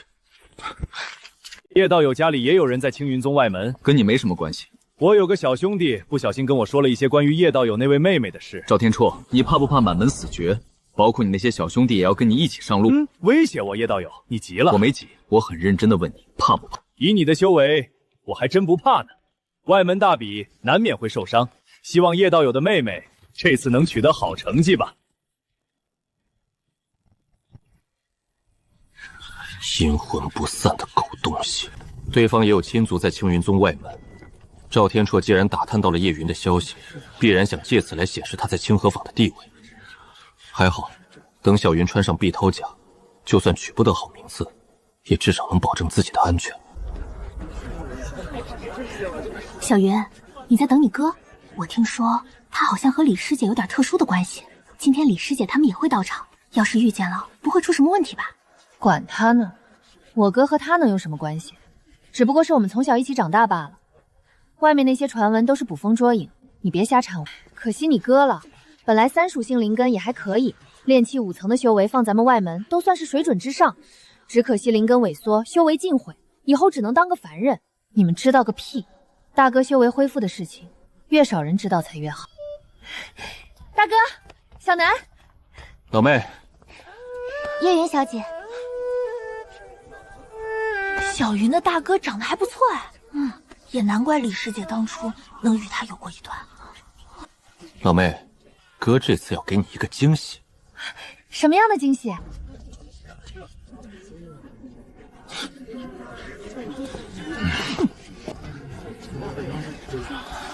小妹，找个没人的地方，你们大比马上要开始了，咱们得抓紧时间。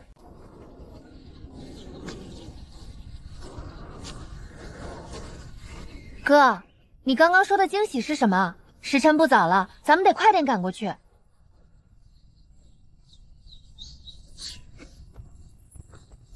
你瞧，哥，你这是做甚？怎么了？这件1阶极品法宝碧涛甲有什么不对？真的是1阶极品法宝，好浓郁的水灵力，好喜欢啊！喜欢吧，喜欢就好。这么贵的东西给我怎么行？你自己穿吧。你在坊室内更需要此物，青云宗没有劫修，反而安全呢。你忘了，我还有避剑剑，更何况它是水属性法宝，哥特意为你选的。你抓紧换上去，顺便炼化它。快点啊，我和小南在外面等你。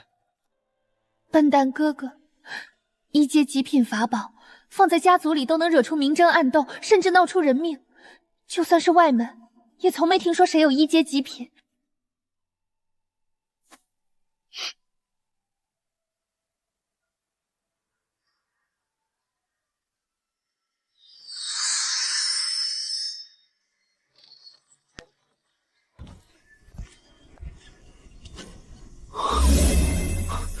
试试碧海听涛的威力。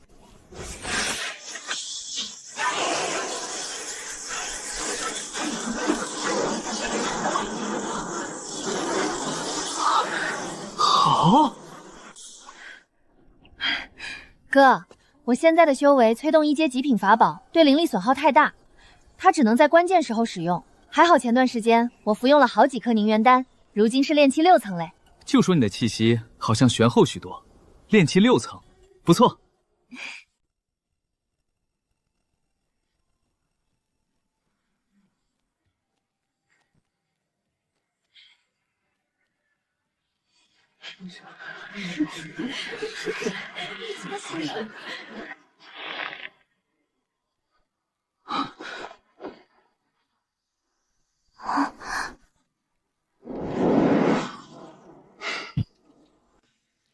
笑吧笑吧，再过几年，你笑得出来，我跟你姓。青云宗大概1000多名外门弟子，外门弟子的丹药、灵砂都要自己获取，宗门只传功法，只有进入前3才能被内门长老选中，获取更好的修炼资源。大多只是炼气3、4层，都是陪跑的。炼气5、6层能冲前100，炼气7、8层的，看了半天也就10几个。小云遇到炼气7、8层肯定不是对手，但有碧涛甲，足够撑到认输。他这次只要不受伤就够了。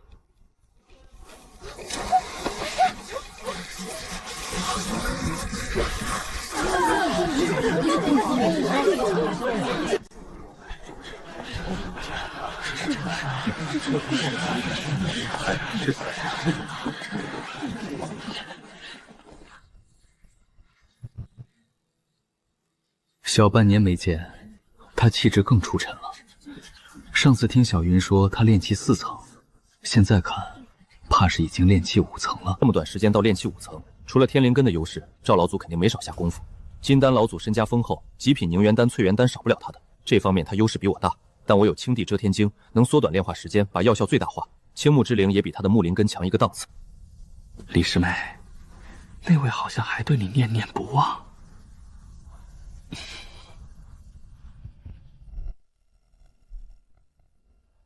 林师兄，请放心，叶修是个聪明人，他不会纠缠于我。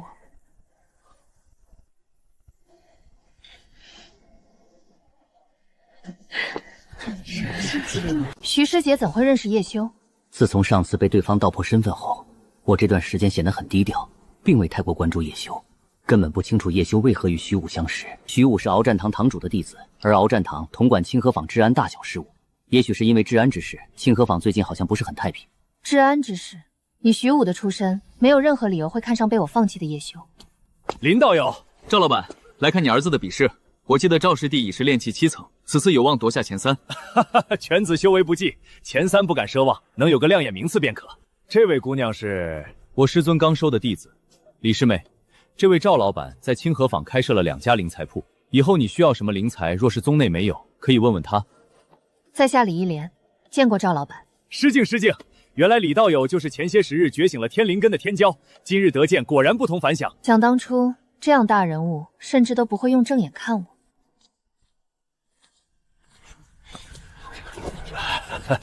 徐道友，徐师姐，我是李一莲。李师妹，我听说过你，半年时间有炼气5层的修为，不愧是天灵根。徐师姐认识叶修，因为结修之事与叶导有接触了几次，李师妹也认得他。徐师姐，你可能不知道，李义妹是跟叶修一起长大的。李师妹觉醒了灵根后，坊间有奇怪的传闻，说李义妹和叶修关系匪浅。没想到这位李一莲也跟那叶修认识。这些传闻可能伤到一位姑娘的声誉。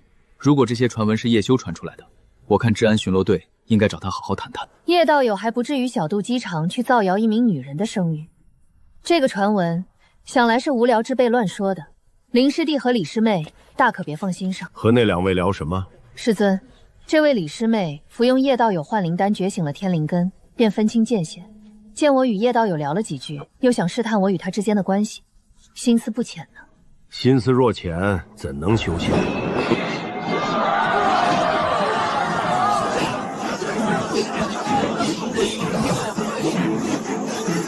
开始了，你叶云小姐要上台了。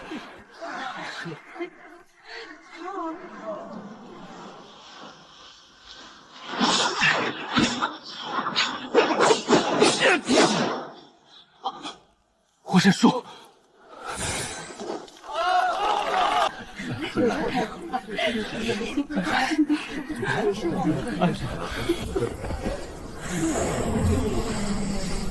叶云炼气6层了。你弟弟估计留下不少好东西呢。叶云已经炼气6层了。叶云师妹前段时间去外面猎杀凶兽，修为有所增长。以师妹的修为进度，年底就能轻松超过她。林师兄，我可不会以叶云为目标。徐氏丹阁少东家，父亲是筑基修士，师尊是鏖战堂堂主，徐武是青云宗年轻一代的女首贤。如今女修首贤只会属于我李义莲。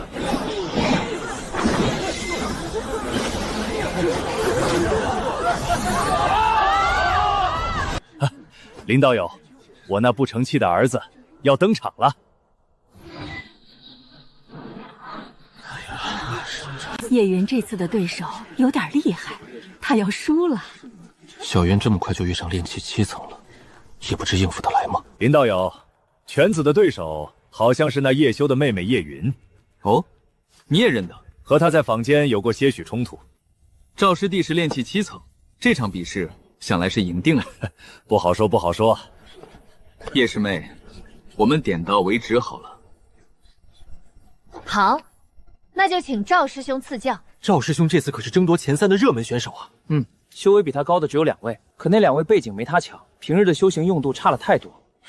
我听闻赵师兄已经掌握了一件1阶上品法宝，那2位好像只有1阶中品。赵师兄的对手是叶云师妹，她的实力近日有所提高，也不弱呢。叶云师妹的背景以前还不错，可她爹死在10万大山后就一落千丈了。家里还有个拖油瓶。拖油瓶？你没听说过？他哥啊，3年多以前灵根突然萎缩成了凡人。我听说李师妹。看见没？那位是赵老板的独子赵蛟龙，炼气7层，这次极有可能争夺到前3。赵老板是谁？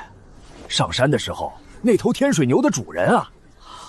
是他呀，难怪。我看那位姑娘几场斗法干净利落，也未必会输吧。输定了。赵老板是什么人？清河坊有2间灵材铺，炼气13层，住在洞府区。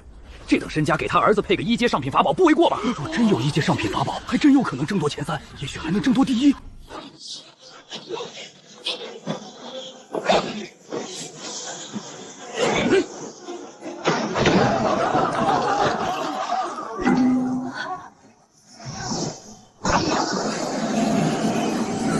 小云危险了！赵师兄为何要下此狠手啊？难道小云得罪过赵师兄？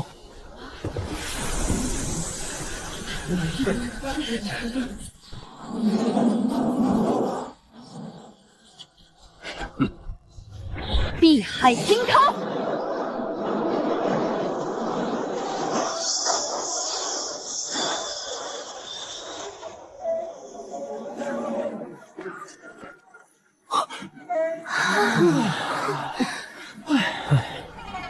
叶清风，你弟弟有好东西，都留给他2个儿子，一件也不孝敬你呀！这个我也不知道。你当初若是对他好一些，可能……还怪我了？看来叶云师妹也是有备而来，或许她父亲生前留下了一件不错的法宝，被她继承。李师妹，你可曾知晓一二？没听说过。难道叶家真有1阶上品的法宝留下，而叶修不曾告诉过我？这是碧海听涛啊，防御之术里也算是排尖的。青云宗弟子不愧是个个天骄，随便一位外门弟子都有品质不错的法宝傍身。叶道友应该是下了不少功夫，他刚卖了宅子，前段时间又得了那笔响金，还在徐氏丹阁买过极品凝元丹，手头颇为宽松。不出意外，这件法宝就是他为叶云准备。放心吧，小云没那么容易受伤。赵蛟龙有赵天绰当靠山，我老妹有我当靠山，想利用大笔报复小云，他们大错特错。先前只是厌恶，现在这个家伙已经可以去死了。叶师妹这件护身法宝怎么称呼？赵师兄，我只是施展了1阶术法碧海听涛而已，并非法宝。不是法宝。以他的修为，碧海听涛怎么可能挡住我的杀招？叶师妹说笑了，那我们继续吧。小妹现在有2种选择，要么认输，要么耗尽此人的灵力。从斗法来看，小云已经磨砺斗法能力，有碧涛甲，她立于不败之地。可惜没有树木，如若不辞，青木盾能起到意想不到的效用。继续纠缠对我没有好处，如果灵力耗得太多，下面的战斗不好应对。叶师妹，你也知道你并非我的对手，我们点到为止，你认输吧。赵师兄说的是哪里话？我们斗法到现在，你一招我一招，不相上下，要认输恐怕还得再等等。那就继续吧。1阶术法青藤刺，就是现在！一阶中品术法，火灵掌。这是一阶下品青木盾，好像是。刚巧赵蛟龙施展了青藤刺，才让青木盾有了使用媒介。这女娃很会找机会啊！还以为她必胜无疑，炼气7层竟然输给炼气6层。叶云还真赢了。这位堂姐的确有点不简单啊。叶云都这么强，那叶修岂不是？刚刚叶云施展的符箓是？这段时间清河坊出现了一些一阶下品青木盾，此符有使用限制，但作为保命所用，还是效果不错，不少人追捧。难道叶修给他的灵石给叶云购置了这种符？难怪都说火灵掌威力恐怖，比起同阶活性术法，它的威力绝对拔仙。可惜是近身术法，必须贴身才能使用。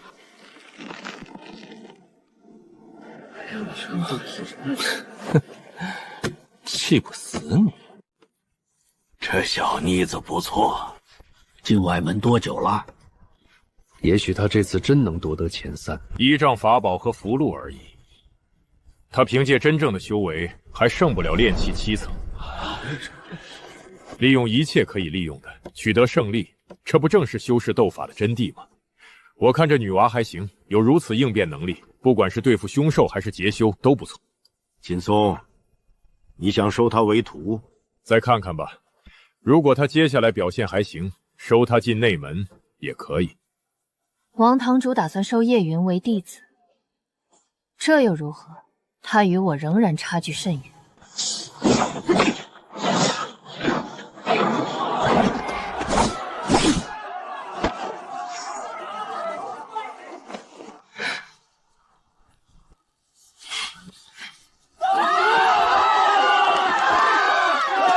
等下一次外门大比，我就有机会争夺前3了。叶云，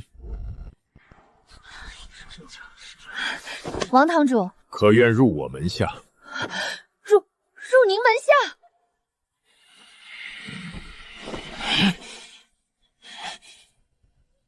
王堂主还真收他为弟子了。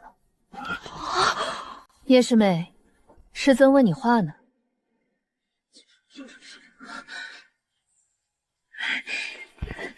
叶云愿拜入王堂主门下。好。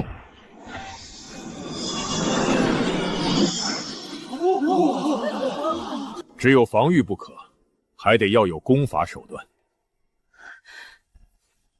多谢师尊。这位王堂主慧眼识珠啊！老王，你这忒大方了。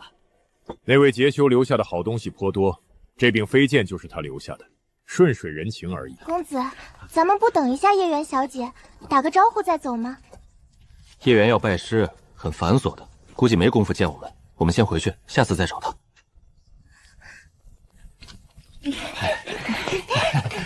小修，大伯、大伯母、小喜，你们啥事笑得这么开心？我记得叶庆没有名次吧？小修啊，伯父以前是恨铁不成钢嘞，咱们大家都是亲戚，要多多走动。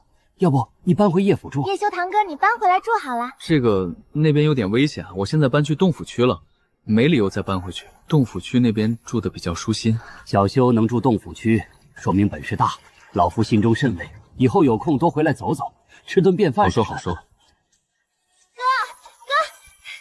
老妹，你不是拜师了，怎么还有功夫过来？师尊没有那么多繁文缛节，当时磕头就算拜师了。王堂主不错，要不然也培养不出徐道友这样的弟子。你以后要好好修行。知道了，我这次特意过来跟你说。徐师姐说我以后可以不用去访猎杀凶兽，只要加入治安巡逻队便可。每个月的薪俸是15钱灵沙，做满1年就可以回宗修炼1年，还能额外再得5枚下品灵石的补助。除此之外，身为内门弟子，每个月还能再从宗门里领取1枚下品灵石。我算过，1年足足有35枚下品灵石。而我以前在外门，再努力1年也只有3、5枚下品灵石。以后丹药、符柱，甚至法宝都不用老哥为我操心了，我自己可以置办。不愧是青云宗内门弟子，1年35枚下品灵石，不吃不喝2年，能在内坊核心购置1套宅院，并且自带防御阵法。就是极品凝元丹，1年也能买7颗。叶云待遇这么好，应该和他是鏖战堂堂主的弟子有关。现在清河坊经常有劫修冒头以及张庆的小动作，虽然比起去猎杀凶兽轻松安全几分，但同样存在一定风险。也好，总好过去外面风吹雨淋。真有什么危险，我在清河坊也能照应到你。你上任以后就直接住洞府区，这是备用令牌，你拿着。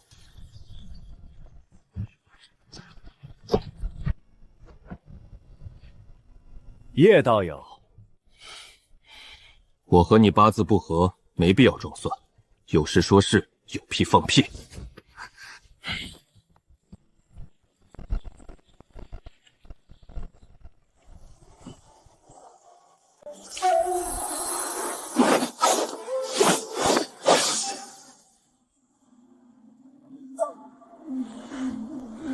里面是最后一份密钥，百日攻城就在今日。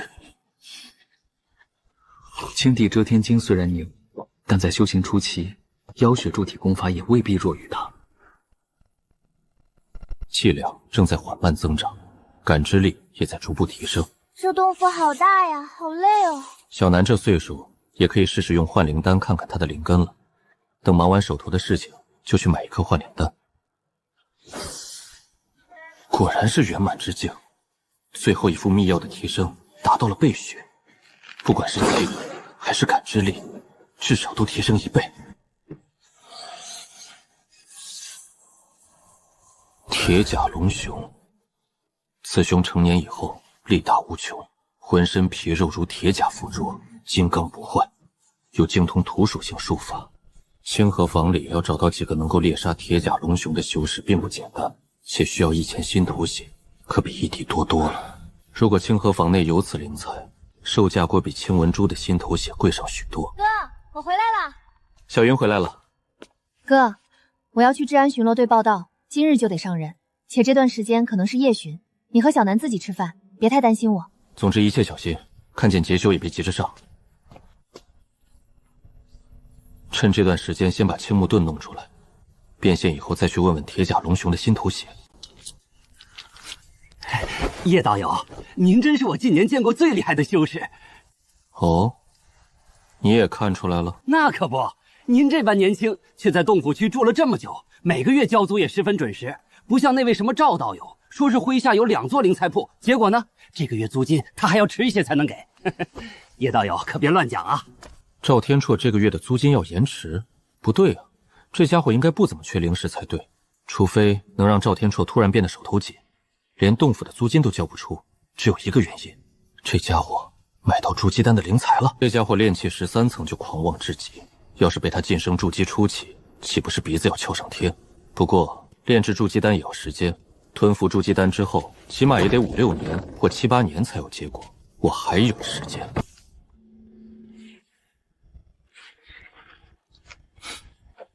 可以再试试1阶上品青木盾了。那位赵道友直接缴纳了1年的租金，就算不是筑基丹，也是其他颇为重要的事，不然不会选择闭关至少1年。也好，这1年时间他没办法烦我，反而有没有可能趁赵天说这1年时间不在，把他的灵材铺搞黄？这件事或许能好好琢磨琢磨。李掌柜，难道是徐氏丹阁的大老板？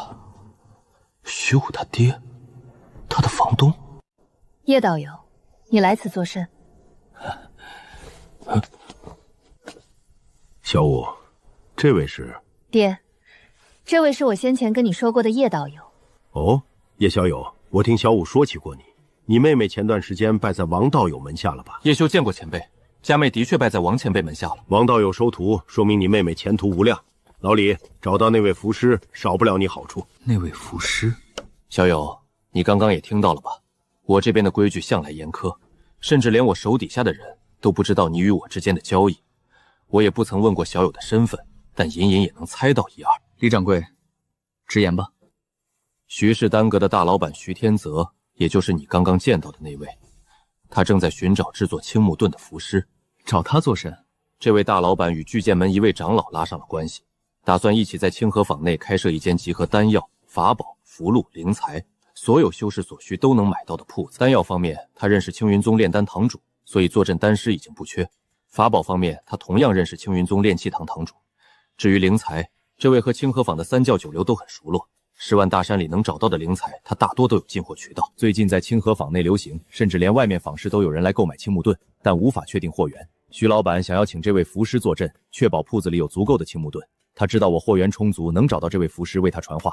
但我的规矩，如果符师不愿意，我只字不提。想来这位符师也不太乐意抛头露面。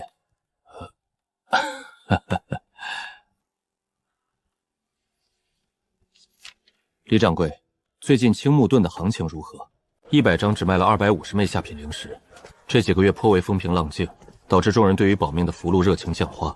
最主要是大家都不太宽裕，血骨真人洞府事后，不少修士血本无归，久而久之，消费能力下降也渐渐体现。还好，我是个手艺人，如果不是青帝仙门传授给我制符之法，我如今最多也不过是个小小的炼气6层，还得为了讨生活跑到外面去拼命，补充制符原料，顺便购置一批1阶上品符箓。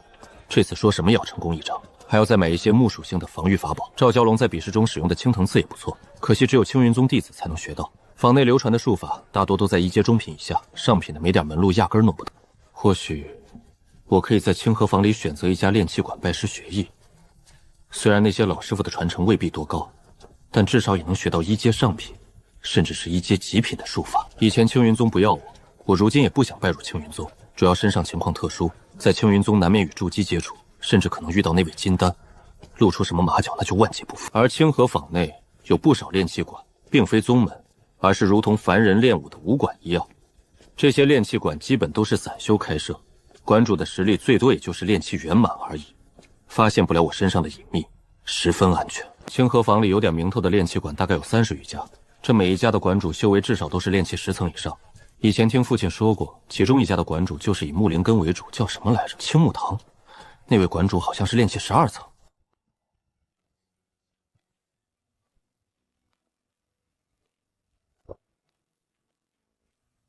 来拜师学艺的，这位师兄，不知道青木堂讲究什么规矩？规矩嘛，没多繁琐，主要讲究个尊师重道。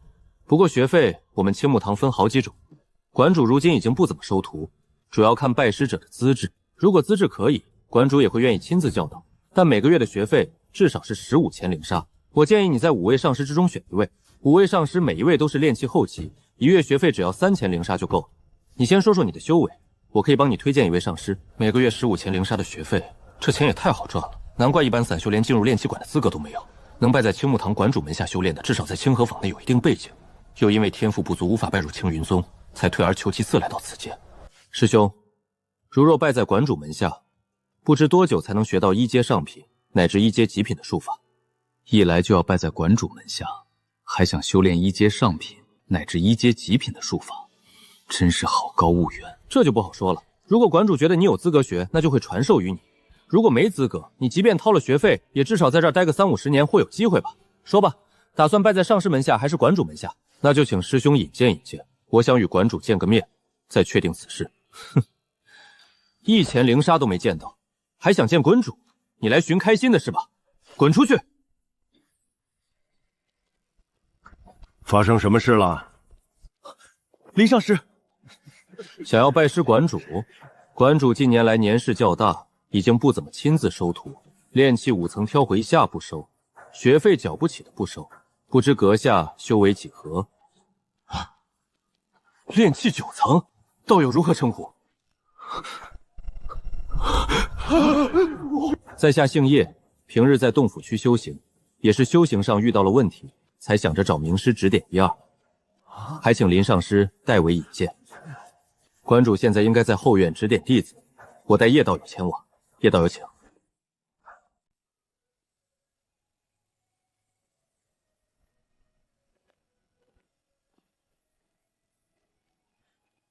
你们自行练习吧。是。上师，他究竟是？他和你们不同，估计来此间只是为了馆主手中的术法传承。小友怎么称呼？在下叶修，不知如何称呼馆主。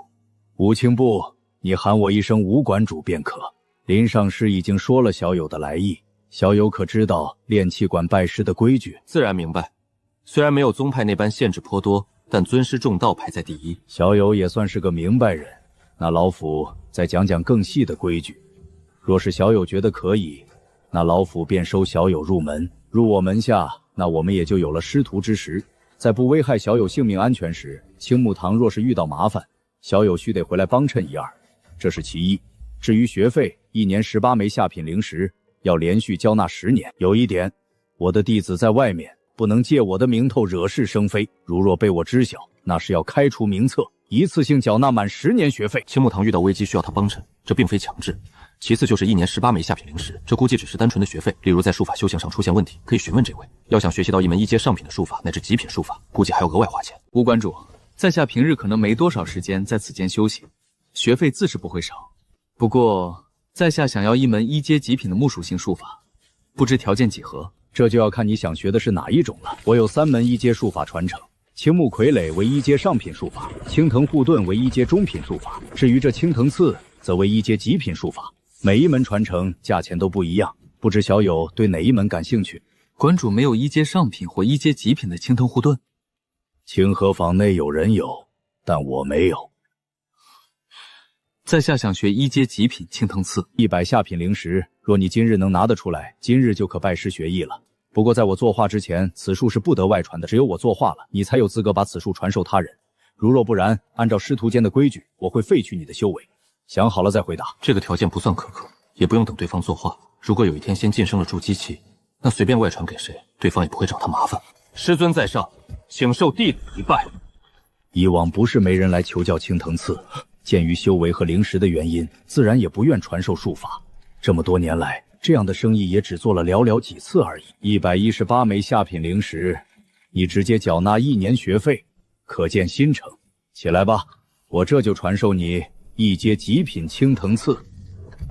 住在洞府区，木灵力也十分纯粹，又是炼气9层，这个弟子不孬。叶道友可在？丁道友，发生什么事了？又出大事了！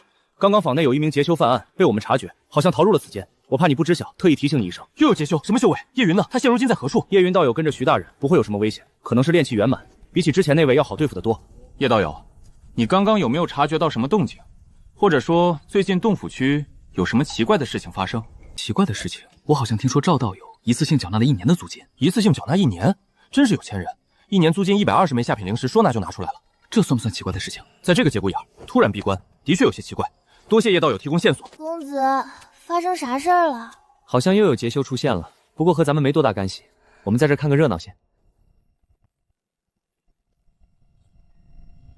开门！治安巡逻队搜查劫修。什么事？我们在追捕一名劫修，他逃进了洞府区就失去踪影，怀疑可能躲在某座洞府里。不可能在我这儿，你们去别处找。各家各户都有人进去搜查，赵道友不妨让我们进去看一眼。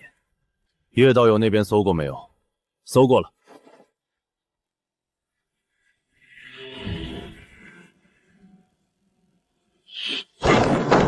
那就进来吧。打扰了。叶道友，以后跟那赵道友少来往，至少别往死里得罪。此言何解？我怀疑赵道友正在炼制筑基丹，如果成了，也许再过个7、8年，他就能晋升筑基。果然，老家伙在准备筑基，真让他成了，以我俩的仇习，日后必有大麻烦。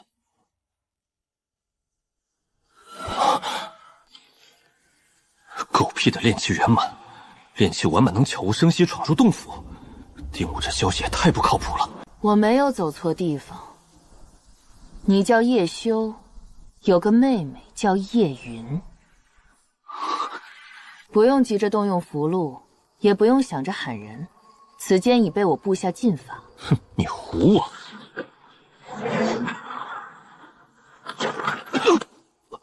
能悄无声息闯入我的洞府，又能布下这等禁法，此人要比我想象中的强，也许比鏖战堂堂主还强。他知道我的名字，知道妹妹的名字，她是专门为我而来。她是谁？虚无他们一定就在外面。如果能传出声响，就有机会获救。你爹说你只是炼气5层，可我看你的修为已是炼气9层。这几年有什么机缘？我爹，前辈认得我爹。我答应你爹，替他送一样东西给你。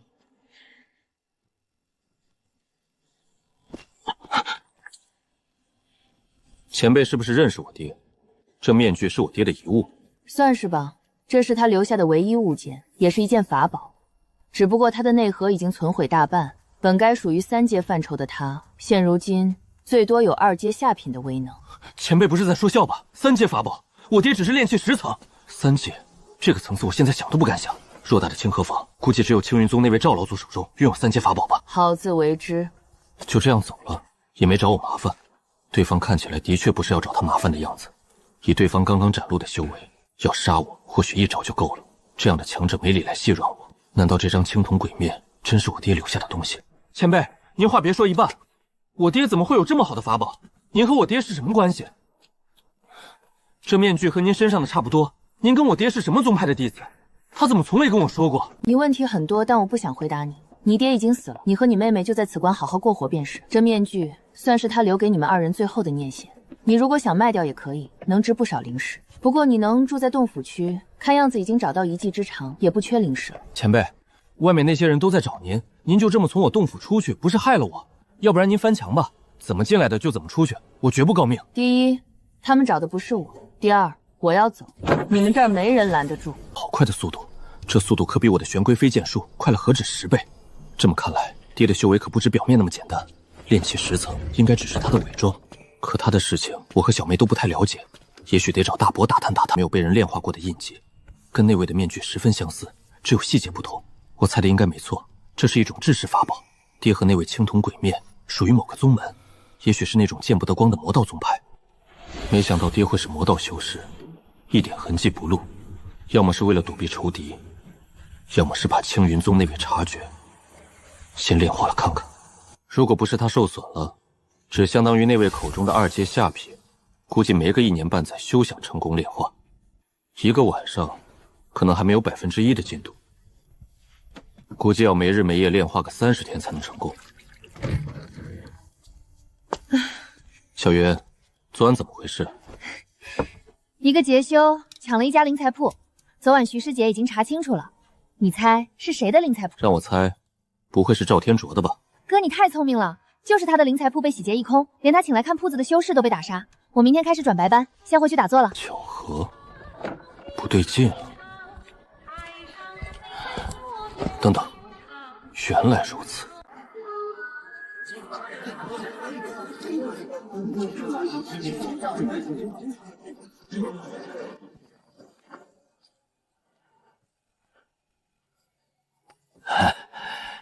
道友，那边发生什么事了？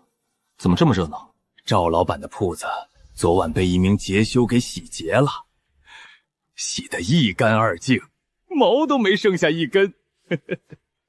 那赵老板岂不是亏死了？亏什么呀？这家铺子他只占了2成的股，真正亏死的，一个是徐氏丹阁的徐天泽徐爷，一个是青云炼丹堂主。赵老板路子这么广，这家铺子原来还有徐爷和青云宗那边的股份。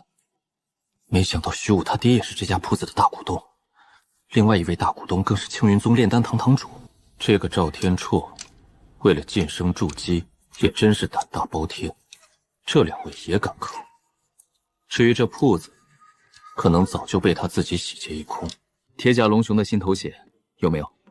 这位道友，铁甲龙雄是什么凶兽？你不会不知道吧？1阶极品凶兽，成年以后的实力除了炼气13层能够与之抗衡，就是炼气12层单对单也不好猎杀。废话，我就是知道才来你这边问，你就说你有没有货吧。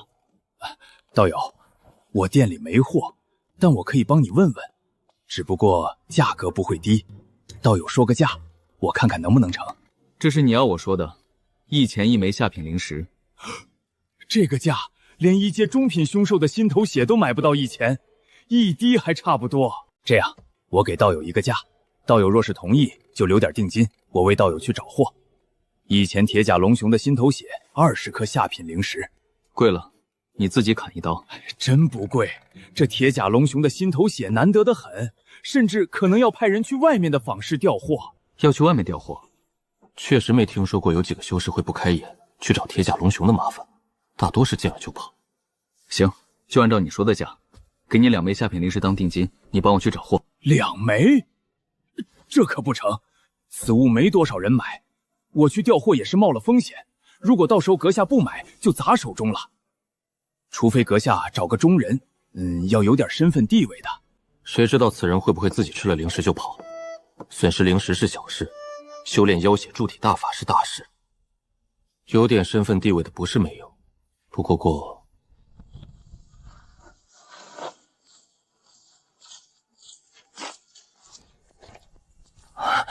徐道友，想睡觉枕头就来了。叶道友，你在这儿做甚？这可是徐爷的闺女，青云宗内门弟子鏖战堂堂主的亲传。我买点灵材熬汤喝，但掌柜要我找个中人，不然就要我付一大笔定金。认识我吗？认识，徐姑娘在这条街可没人敢不认识。我给她当中人，出了事找我。好帅！道友果然是真人不露相。废话，赶紧筹备，我至少要12钱。12钱，大买卖啊！240枚下品灵石，他至少能赚40枚。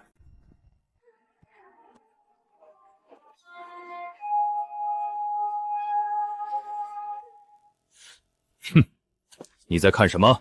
昨晚这家店被洗劫，难不成和你有关？道友可别乱说，我是来找徐道友的。叶道友，还有什么事？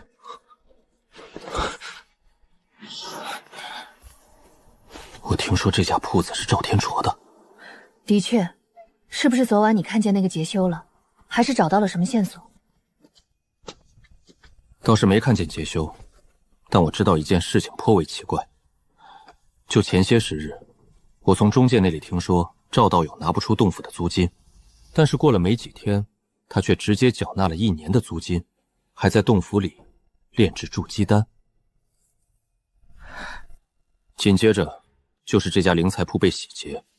我刚刚问过附近的掌柜，赵天绰在这家灵材铺占股不多，只有2成。只有2成？你不知道，还有另外2个大股东，是徐伯父和青云宗炼丹堂主。我爹在清河坊内的营生数不胜数，我对此不感兴趣，没怎么过问。我会派人去查证，如果证实你所言非虚，那这次的劫修的确就有头绪了。我也只是猜测，徐道儒可别让我平白无故得罪了他人。你还怕得罪他人？不过赵天差此人的确得好好敲打敲打。前些时日外门大比，赵蛟龙师弟对叶云师妹下狠手，应该是他指使的。徐道友不愧是治安巡逻队的上官，这心思我服。不过我很好奇，你和赵天错之间到底有什么仇怨？可能是他单纯看我不顺眼吧。不说就算了，你忙你的去，这边交给我就行了。那在下先行告辞。这老匹夫急着筑基，却没有本钱，所以觉得我有点门路，便想从我身上下手。最后在我这边没讨到好处，逼不得已就从自家灵材铺下手，从2位大股东商手中坑钱。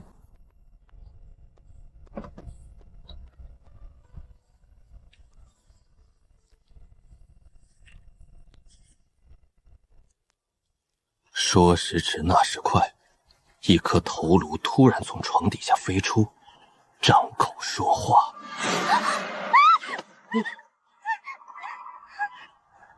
别怕，公子保护你。光天化日，真有鬼怪出来，公子也能一剑劈碎他。爹，昨天被人洗劫的灵材铺，你有股份？是啊，我入了4成的股。小五，最近清河坊实在太乱了，你得抓紧治一治。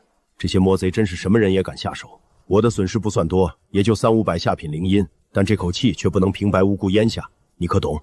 徐大人，事情查清楚了，赵天绰的确在前段时间拖欠了几日租金，而后又一次性付起1年租金，着实有些奇怪。赵天绰怎么了？赵天绰的胆子也真的是肥，敢吞掉我和你许阿姨的货，真是活腻了。现在就敢如此，要真给他晋升了筑基还了得？哼！爹，现在没有证据，你不能乱来。爹不会乱来，他是爹的手下，爹教训他不会违反清河坊的规矩。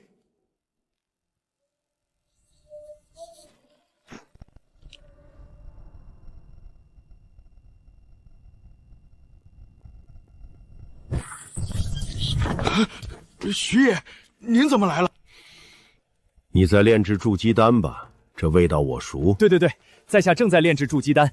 铺子那边出了这种大事，在下本来要去坐镇，可筑基丹也很重要，在下只好……不对，昨晚我没告诉你是哪家铺子被人洗劫了。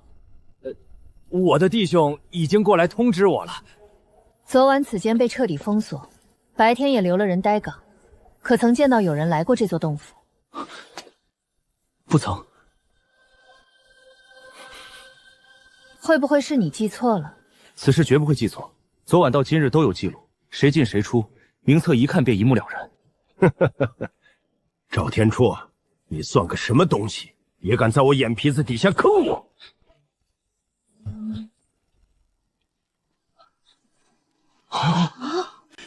那不是赵老板？咦，是徐爷，徐氏丹阁的徐爷，原来是他。徐爷，您怎么？如果我要弄死你，你除非一直躲在清河坊，一步也不出去，不然你知道这是一件很容易的事情。徐爷，您是不是误会了什么？你的小把戏早就被人看透了。我当初选择提拔你，也是见你比较聪明，会做人。如今真是让我失望透顶。是你自己去把丹炉抱出来，道干里面的东西，还是怎么说？道干境里面的东西，那岂不是断了我筑基的念想？这怎么可以？徐爷，炼制筑基丹的灵材是我自己辛辛苦苦筹集多年灵石才买到，绝无倒掉的可能。如果徐爷对我有所误会，我希望时间会证明一切。现在这里不欢迎诸位，还请诸位离开吧。不愧是老油条，摆明了放手一搏。如果他成功晋升筑基，又怎会惧怕徐天泽的威胁？大不了就换个坊师混。10万大山的坊师数不胜数，路上虽险，对筑基修治而言算不得什么。真是翅膀硬了。若有证据，依法处置；若无证据，爹明白，不会让你难做，按照你的方式来查吧。大人，咱们现在要不要进去搜查一番？里面不会有任何证据。这件事，他虽然留了点马脚，可其刚刚自信的表现已证明，后续的蛛丝马迹他已经全部处置妥当了。我估计这件案子又会是一件悬案，我们撤吧。也只能如此了。清河坊的规矩救了赵天硕，他要么晋升筑基离开，要么失败躺着离开。另外一家店一定会被徐天泽打压吞并。不管哪个结局，清河坊已无他立足之地，也不算全无收获。被徐天泽盯上，他也该尝尝被人欺凌的滋味了。走，我们搜粉去。成了。刚戴上就有冰凉气息涌出，神态清明，思绪都畅通了，感知力也增强了。还没动用灵力就有这般被动提升，是个宝贝啊！这是金属性的防御术法，品阶肯定不低，防御力不俗。他还剩2阶下品威能，应该挡得住筑基初期的全力一击。等有空得去打探打探，什么样的金属性术法会是2面圆盾？青铜鬼面的模样有些太显眼了，一看就是好东西。如果能变成，恐怕也只有3阶法宝，能与修士这般心意相通了吧？爹，你留下的法宝如今被我继承了，你放心，我会好好用它，保护小妹，保护自己。如今我修行有所小成，也许再过一些年就晋升筑基，不会给你丢脸。你在下面就安心的吃吃喝喝，别担心我们兄妹俩。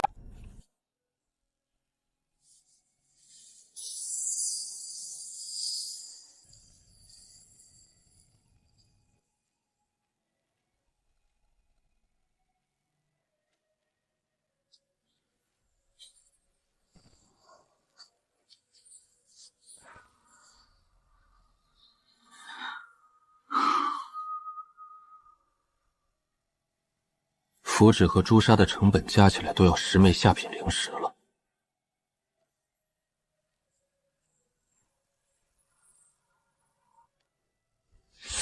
这道符箓在黑市时，起码能炒到20枚下品灵石。不过，它没有量产的属性。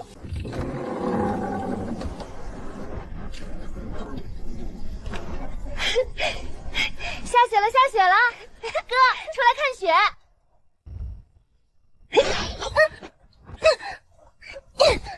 小南，公子来帮你。叶云小姐，我们联手吧。好。老妹，这是1阶上品青木盾，你留着保命。1阶上品，对，极限距离有50丈，关键时候用哈。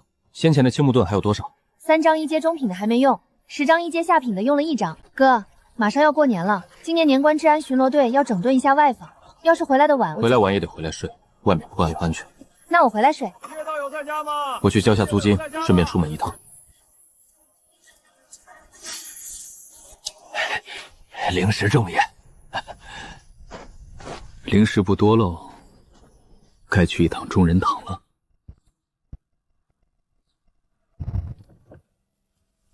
道友这次好久没现身了。李掌柜，最近青木盾行情咋样？行情略有上涨，我依然能用3枚下品灵石的价格来收购。叶道友，你在这儿就好了，我刚想去找你。丁道友，啥事？有个灵材铺的掌柜找你都找到我们那边去了，徐大人见了以后就让我来找你。你别不是坑了人家吧？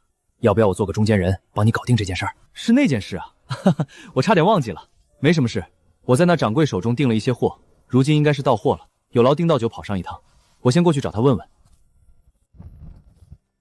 道友几个月没来，我还以为有徐道友做中人，掌柜还怕我跑了。这次到了多少货？我验验。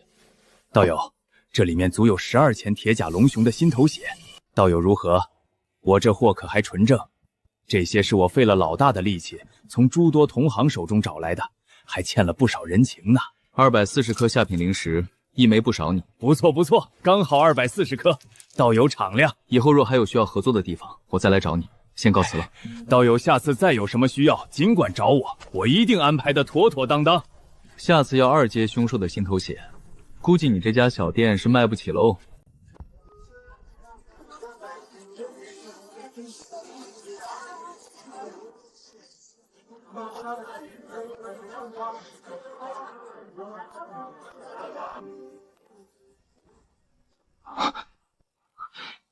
忙你的，我去藏书阁看看。那位是不是馆主前段时间刚刚收下的弟子？好像是。那天我跟着林上师见过他一面，好几个月没出现，我以为他不来了呢。我们天天都来此修行，他嘘，小点声。我听说这位住在洞府区，肯定平日都在洞府里修行。金甲盾，3阶下品术法，施展起来水火不侵，金石难摧。原来是3阶下品术法金甲盾，不过如今在我手中只有2阶下品的威力，可惜了。也不知这青铜鬼面能否修复。林上师，不好了，小虎跟青云宗外门弟子叶庆起了冲突，如今人被治安巡逻队给拿下，好像要被赶出清河坊。小虎疯了，敢跟青云宗弟子起冲突，这要是被赶出内坊，前途尽毁啊！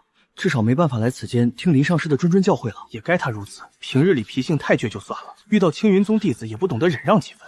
这件事，青木堂可能无法插手。难道请馆主出面也没人情可讲吗？一边是青云宗，一边是治安巡逻队，你让馆主出面说情，馆主得欠多大的人情才能赦免小虎犯的错？诸位，这是怎么回事？此人当街袭击青云宗弟子，如今这位叶公友要上门讨个说法，你们青木堂抓紧给人家赔个不是，人我们就带回去处置了。叶公友，这件事能否详细说说？他是不是你们青木堂的学徒？林小虎，这到底怎么回事？他在街上手脚不干净，摸了慧儿。笑话！我堂堂青云宗外门弟子，当街摸你的女人，你看看有没有人会相信的说窜？就是你，我亲眼所见。哼！可所有人看到的是你施展术法，要置我于死地呢。你们青木堂如此嚣张，是不把青云宗放在眼中了。今天如果不赔我20枚下品灵石，这件事没完。把你们馆主喊出来，给我一个说法。这家伙从小到大的毛病还真是没有改变，小时候手脚就不干净。抓紧把馆主喊出来吧，尽可能得到当事人的谅解，不然这位可能会被判得很重。馆主如今不在，我是青木堂5位上师之一，也能处置此事。不过20枚下品灵石太多了，能不能少一些？你们馆主不在，不会是躲着不敢见我吧？算了，你来处置就你来处置，20枚下品灵石，1枚不能少，不然我还要追究你们青木堂的责任。你们以为拜入炼气馆就有了靠山，有了背景，可以在清河掌府为所欲为吗？你回答我，你回答我，来，你来说说，躲那么后面做什么？到前边来。叶道友，咱们忍一忍。馆主说拜在他门下，偶尔也要帮青木堂办点事儿。这次馆主不在，你帮我记着。叶修，你在这儿做甚？他们认识啊！这位叶师兄果然不是普通人物，连青云宗弟子也认识。林小虎这次也许有救了。我是青木堂弟子，我不在这儿，在哪儿？给我个面子。这件事算了，你忙你的去。不是我不给你这个面子，主要是他真的当街袭杀我呀！袭杀青云宗外门弟子是什么罪？你心里清楚吧？这不是你先动手动脚吗？你从小就有这个坏毛病，以前被人打的还少啊。要不是伯父伯母护着你，小时候就被人打死在街头了。叶兄，话可以乱说，饭不能……呸！饭可以乱吃，话不能乱说。我好歹是青云宗弟子，你这么污蔑我，有你妹层关系也不管用。我现在不要和解，要求按照规矩处置。如果我把治安巡逻队的老大喊过来，你有没有证据证明你刚刚说的话？治安巡逻队的老大，慧儿可以作证，还有刚刚一起逛街的几名好友也都能作证。算了，这件事就这样吧，我不追究他了。别啊，你不想弄清楚，我现在都想弄清楚了。你在这等等，我让人去把徐道友喊过来。是。有劳，去喊一下丁武道友，顺便喊一下徐道友。叶修，没必要把徐师姐喊来，我不追究他了还不行？刚刚让你给我个面子，你不给，现在又说这些话，你当我叶某人没有脾气？大家是成年人，要为自己的所作所为承担后果。伯父伯母教不了你这个道理，我这个以身作则，你要谢谢我。我不管，我现在就要回宗，你有本事出手拦我。道友，事情没弄清楚之前，还是别急着走。叶道友虽然没办法出手，但我们身为治安巡逻队修士，有权出手留下你。你们，林小虎，去把你的人证都喊过来吧。师兄，我这就去。去个人扶他。叶师弟，这件事还是私了吧，免得传回宗门丢了外门弟子之位。对不住了，师姐，我能走了吗？去治安队那边关上7天就能走了。多谢徐道友主持公道。不用谢我，按规矩办事而已。倒是你们愿意私了，为我免去不少麻烦。叶道友拜在青木堂门下修行，为何不试试青云宗？我是火土木3连根，且3大连根都很均衡，没有哪一种突出，不符合青云宗的收徒标准。果然，修行除了看天赋资质，也看背景。有强大的背景，就有足够的修行资源。不过背景在青云宗面前也是没有半点优势。原来如此，没有其他事，我先走了。徐道友，我送送你。叶师兄，这次若非你出手相救，我……下次还敢不敢在清河坊内动手？不敢了。你的女人被人碰了，你不敢动手，这不是孬种是什么？除非你已经不爱她了。什么？我没有不爱慧儿。叶师兄，这不是您说的。那你为何不敢动手？我是让你不要用修士的手段，劫修是人人喊打的过街老鼠，在清河坊用修士手段跟劫修有什么区别？你应该找根棍子，找一块板砖，直接给他脑袋上来一下。如果他敢用修手段对付你，那就是他的错；如果他不敢，以你这块头，你能输给那叶庆？叶师兄好像说的有点道理啊。这哪里是有点道理，这分明是极有道理啊。对啊，如果不用修士的手段，治安巡逻队压根不会出面。我明白了。明白了就好。林上师，我就先撤了。叶道友，我送你。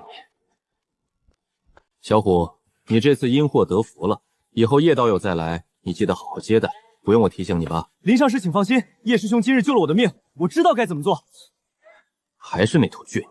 大伯，不好了！小修啊，有什么事这么着急？叶庆被治安巡逻队修士抓了。你说什么？叶庆是青云宗弟子，怎会被治安巡逻队给抓了？说来话长，还好，对方和他和解了，徐道友只关他7日时间，也不会影响青云宗外门弟子之位。这的确是不幸中的万幸。对了，再过1个月就是我爹的忌日，大伯要不要过来上一炷香？但他住在洞府区，我至今也没见过洞府里面是啥样。这么快吗？那到时候我们一家子一起过去，给你爹上一炷香。如今看来，处处都有疑点。有时候爹一失踪就是大半年，这期间他所做的事情，恐怕和寻常修士毫无相干。仙剑。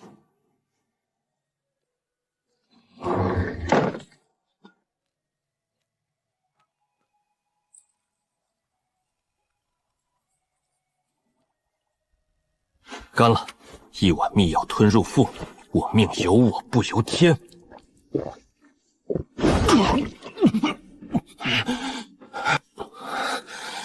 好热。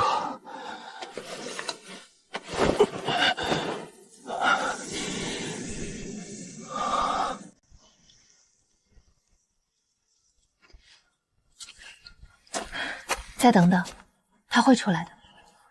难怪不像妖血铸体大法第一层，可以日日服用。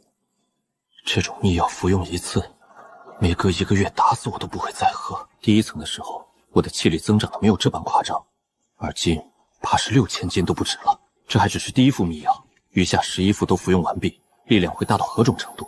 先前猜测是1万斤，现如今绝对要远超这个数值。这门辅助之法太有用了，谁能想到平平无奇、看似瘦弱的我能够生死虎豹？叠甲龙雄还皮糙肉厚，将我的皮肤也坚韧了许多，还没到金刚不坏的地步。但我刚刚的力道，配合极品飞剑的风，就是切金石也易如反掌。如今只是留下一道血缝，皮肉之坚韧远超常人。等余下11副服用完毕，至少在炼体修士范畴，我可以媲美12层乃至13层，时间也仅需11个月。这比起炼气修为的进术迅猛太多。不过炼体越往后越难，在上限方面倒是远远不如炼气。听说过的体修事迹大多是励志故事，有人偶得体修之法，苦碰到媲美筑基初期便声名远扬，但实际上以炼气为主晋升的筑基，哪一个不如体修？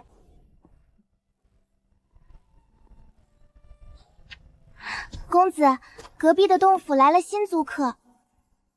是哪一座？张庆那座洞府，是男是女？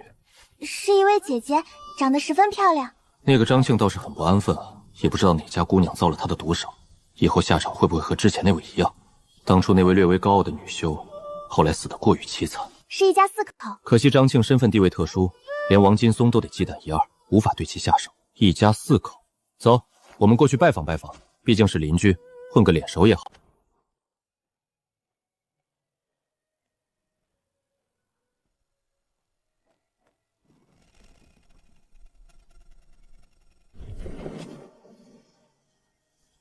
两位是？没有那种感觉，他身上没有李丹师那种血煞缠身之感，是走正道的。前辈，晚辈叶修是住在隔壁的邻居，得知有新邻居搬过来，晚辈特意登门拜访，带了一些小礼，几块凶兽肉，不成敬意。夫君，这位是我们隔壁的邻居，特意登门拜访，还送了5斤凶兽肉。小友怎么称呼？晚辈叶修，见过前辈。他身上有不少血煞之气，但没李丹师那般浓烈到令人作呕。气息凝滞，可能未到筑基，但跟赵天卓一样，都是炼气13层，血煞之气不少，说明实战经验极多，或与人斗，或与凶兽斗，有危险，但危险评级没有李丹师那么高。原来是叶小友，之前听此间中介提及过你，你来拜访怎么还带了凶兽肉呢？太客气了，进去喝茶，进去喝茶。下次吧，改天我再来拜访。夫君，这位有点背景。有一点，但不多。我们初来乍到，总不好得罪人家。这位有个妹妹，听说是青云宗弟子，她能住在洞府区，估计也是沾了其妹的光。我这次受邀成为青云宗外门供奉长老，提前与宗内弟子的家眷熟悉熟悉，总不会有坏处。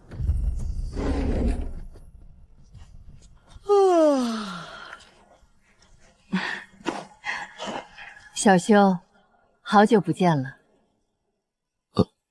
您是？记忆里完全没有这个人的印象。不认得了，也很正常。我当初见你的时候，你也才2、3岁而已。10数年前，我就住在你们叶府不远，大家也算是邻里。对了，你爹呢？他如今搬到洞府区来了。你爹是不是已经筑基成功了？原来是老邻居。我爹几年前发生意外，死在10万大山了。我不该问的。无妨，我们兄妹俩都已经习惯，不知如何称呼前辈。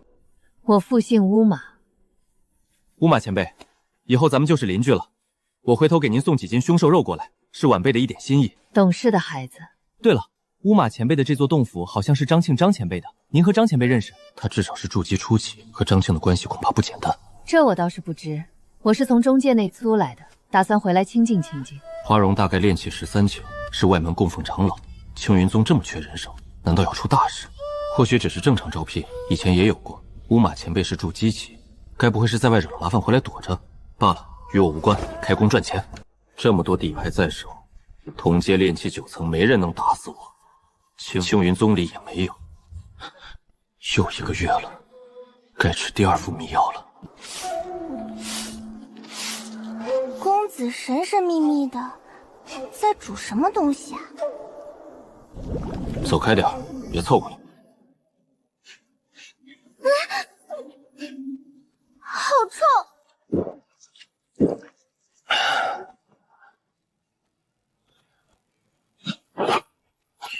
一副秘药加2000斤气力，现在8000斤，下个月就能破10000斤，太棒了！10000斤巨力，同阶修士不备之下，我能直接捏死。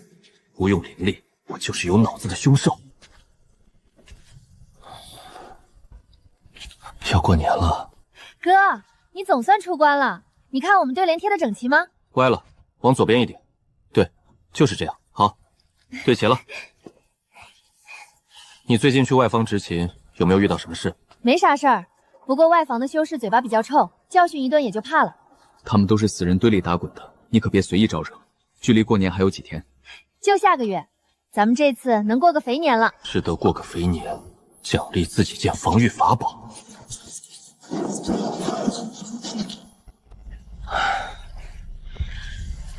李掌柜，最近青木盾行情如何？最近行情挺高，不过我建议你留一些在手上。李掌柜，咱清河坊有什么大事要发生了？我也只是听了些传闻，不好乱说。你懂规矩的，别多问。我用4枚下品灵石收你的符箓，你卖多少？4枚，这不是好迹象。不管了，我住洞府区，乱不到我头上。什么？丹药都没了？要过年了，耽搁休整，客人下次再来吧。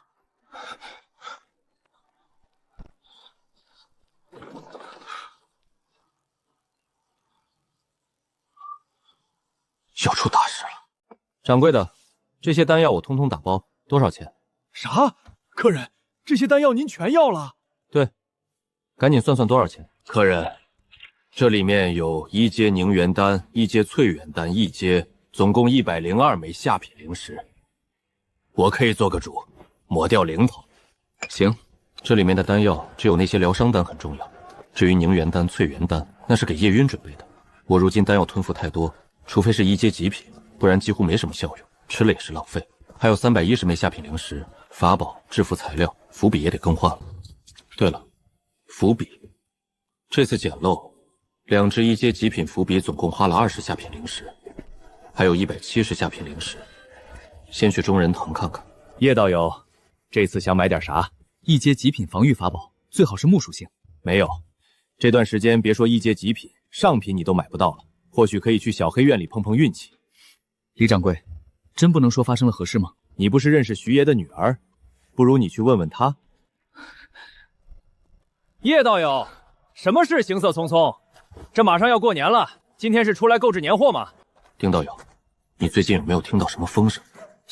能有啥风声？快过年了，都挺太平。徐道友在吗？徐大人前几日就被召回青云宗了，可能要在上头过年。被召回去了。五妹呢？今日执勤吗？叶云道友也回青云宗了呀，跟徐大人一起回去的。他没跟你说？一定是出事了。不过小妹回来青云宗是好事，她在那边没危险。洞府有2阶下品防御阵，我有底牌，就算是受潮来袭。受潮？叶道友，发生什么事了？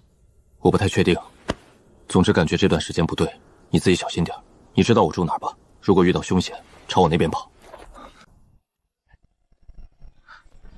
叶师兄，叶师兄，很长一段时间没来了。上次的事，多谢了。师尊，另外几位师弟师妹没来。前几日就说要休息到年关之后再来修行，他们和你不同，此生极限也就是炼气后期，但你不一样。我觉得你有希望冲击炼气大圆满。师尊，你有没有觉得最近清河坊的气氛有点不太对劲？哦，哪里不对劲？我知道你怀疑是受潮，但清河坊附近只有2阶中雅品凶兽，连上品极品都少见，他们怎么敢冲击清河坊？有那位赵房子在，咱们这儿绝对安然无恙。你挺有心的，青藤刺练习的怎样了？施展一番我瞅瞅。百丈，你已经能发挥1阶青藤刺的全部威力。看来你选木属性术法是因为擅长此道，还是师尊教导有方，弟子才能如此快的上手。公子，叶瑶小姐派人传了一封书信，说要亲自交给你。受潮途经此地，为首3阶中品凶兽，青云宗碧山锁门，3阶中品凶兽，那可以媲美金丹中期修士。青云宗也不知道准确时间，只知道大概时间，且还要再过几日才会通知内外方。局势丹阁这类势力早已知晓消息，或躲入青云宗，或远走他处，其余凡人与低阶修士全被放弃。吴青木、丁武之流皆被隐瞒，青云宗是怕消息传开，先乱了阵脚，要给嫡系势力留出安顿的时间。修士还好，躲远一些，只要不遇到凶兽，都有活命的机会。可清河坊内更多的是没有防身技能的凡人，他们面对10万大山的凶险，与面对受潮的凶险，几乎没有区别。这死伤得多严重！公子，发生什么事了？没什么事。刚刚我买的那些凶兽肉以及粮油，你都收好了吧？收好了。接下来没什么事，你就别离开洞府了。手中下品灵石充足，受潮及时可激发洞府2阶下品防御阵，能把凶险降到最低。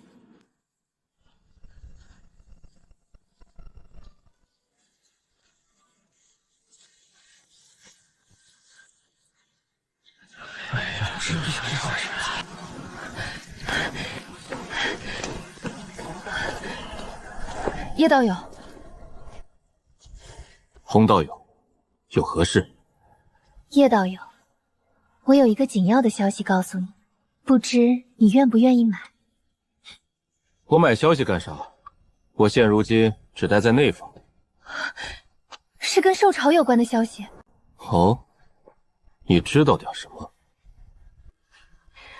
如果叶道友愿意收留我，我什么都跟叶道友说。洪道友，何至于此？叶道友，受潮真的要来了。前段时间我接了一位客人，是青云宗上面的执事，是他亲口告诉我，说过一段时间清河坊会有大变故。我当时没在意，可如今我知道受潮要来了。你知道，可为何还……为何这般悠闲？不悠闲能咋的？受潮就不来了吗？洪道友，你是炼气5层吧？这等修为去外面躲一躲，还是有很大机会活下来的。现如今寒冬腊月，以我的修为，根本走不到最近的坊市。叶道友，看在咱们以前联手捕杀过凶兽的份上，看在我亡夫的面子上，看在当初张月和我……张月和你，老张和你能有什么关系啊？有一晚我和他情不自禁。我不信。他左屁股有颗痣。老张，真有你的。等受潮过后，你我没有任何瓜葛，你也别再提老张。这次我是给他面子，懂了吗？懂了，懂了。早打听清楚他住在洞府区，能住过去，受潮就没那么危险了。我有个未过门的媳妇，她不是修士，但你得听她的话。若被我知晓你不守规矩，我是要赶你走的。知道知道，那日我刚巧也看见了。叶道友请放心，我懂得规矩。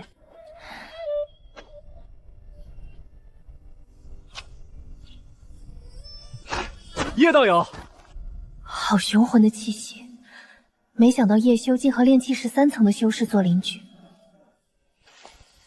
花前辈，叫什么前辈？太见外了，喊一声花道友便是。叶道友以后有空就来我们那边坐一坐。花道友，不知你有没有听说过那件事？听说了，不过我们住在此间无妨。这位是弟妹？不是，是我新请的丫鬟，平日里可以办点杂事。告辞。青云宗怕是没跟他说实话，要是知道有3阶中品凶手，他哪还笑得出来？小南姑娘，我这里有一颗多余的幻灵丹，算是一点见面礼。幻灵丹，这也太贵重了吧！何况我就是个小小的丫鬟，清河坊并无炼制幻灵丹的能力，便是青云宗炼丹堂主也束手无策。此丹只能从大坊市辗转得来。小南，既然是洪道友送给你的，你收下便是。那就多谢洪姐姐了。不客气，不客气。这次叶道友能收留我，我已感激一尽。小南妹妹，以后咱们就好好相处。洞府里有不少房间空置，我一间，叶云一间，小南一间，还有一间净室是我修行之地。除了这4间房，余者你自己去看看，想住哪一间住哪一间。就这间吧。洪道友，那幻灵丹虽然价格不高，但在清河坊不算常见，是哪里弄来的？前段时间有位客人身上的灵石不够，所以……哦，你既懂得规矩，那就在这边安稳住下。就算有受潮，我这座洞府也能抵挡一二。是是是。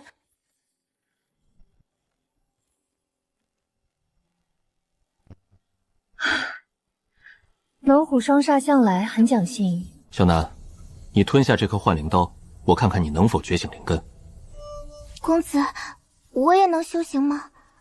吞了幻灵刀不代表可以修行，吞服此丹只是有机会觉醒灵根。灵根普遍分为5系，对应5行，也有一些天纵奇师能觉醒1种灵根，但那些都很少见，只在传闻中听说过。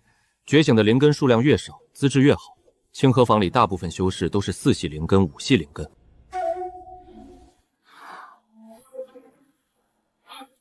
首次吞丹就能觉醒灵根者本就寥寥，我当年也是服了3颗才得以觉醒。怎么还睡着了？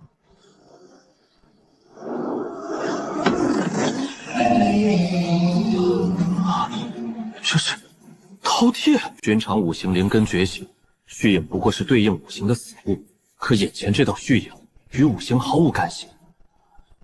这是1种灵根啊！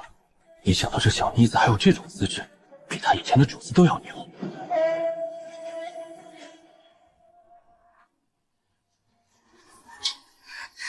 公子，我刚刚睡着了。来，公子传授你叶家的炼气法。叶家炼气法门不过是散宜通用的普通功法，品阶低微，吸纳灵力的速度远不如青帝遮天经的1/6。公子，也许我真的没有修行的天赋。你有天赋，肯定是哪里弄错了。一整晚小南未吸纳到半分灵力，1种灵根不该如此，莫非是功法品阶不足？小南，你有没有觉得身子有什么变化？变化？公子，我的力气好像大了。饕餮灵根气血四溢，那边有很多石锁，你去试试你的力量。啊，公子，我应该提不动的。试试2000斤的，一个个试过去。8000斤，10000斤。原来这1种灵根本是炼体一脉，难怪无法吸纳灵力。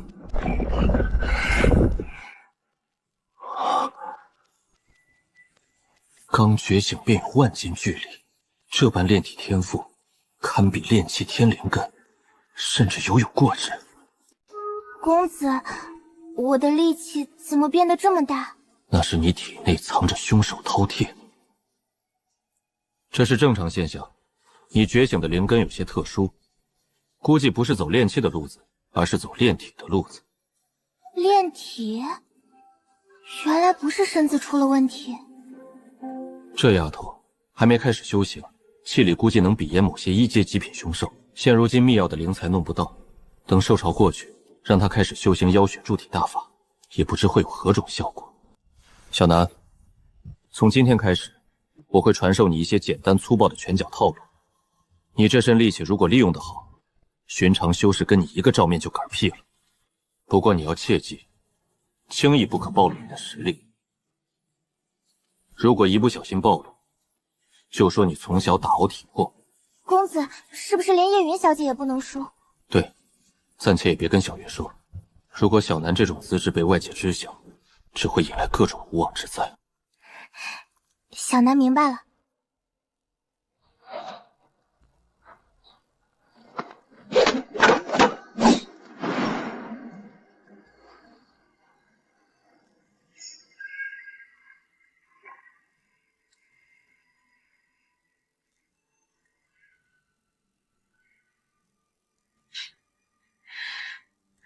小南，公子那边的味道怎么有点难闻？红姐姐，你这个灯笼歪了，朝右边一点。对，公子应该是在熬汤，具体我也不知道，味道的确不好闻。熬汤？不会是在尝试着炼丹吧？虽然人人都可炼丹，可真能把丹药炼好的，10000个修士里也没有一个。不知不觉，大年30了。可惜今年小妹不能一起吃年夜饭。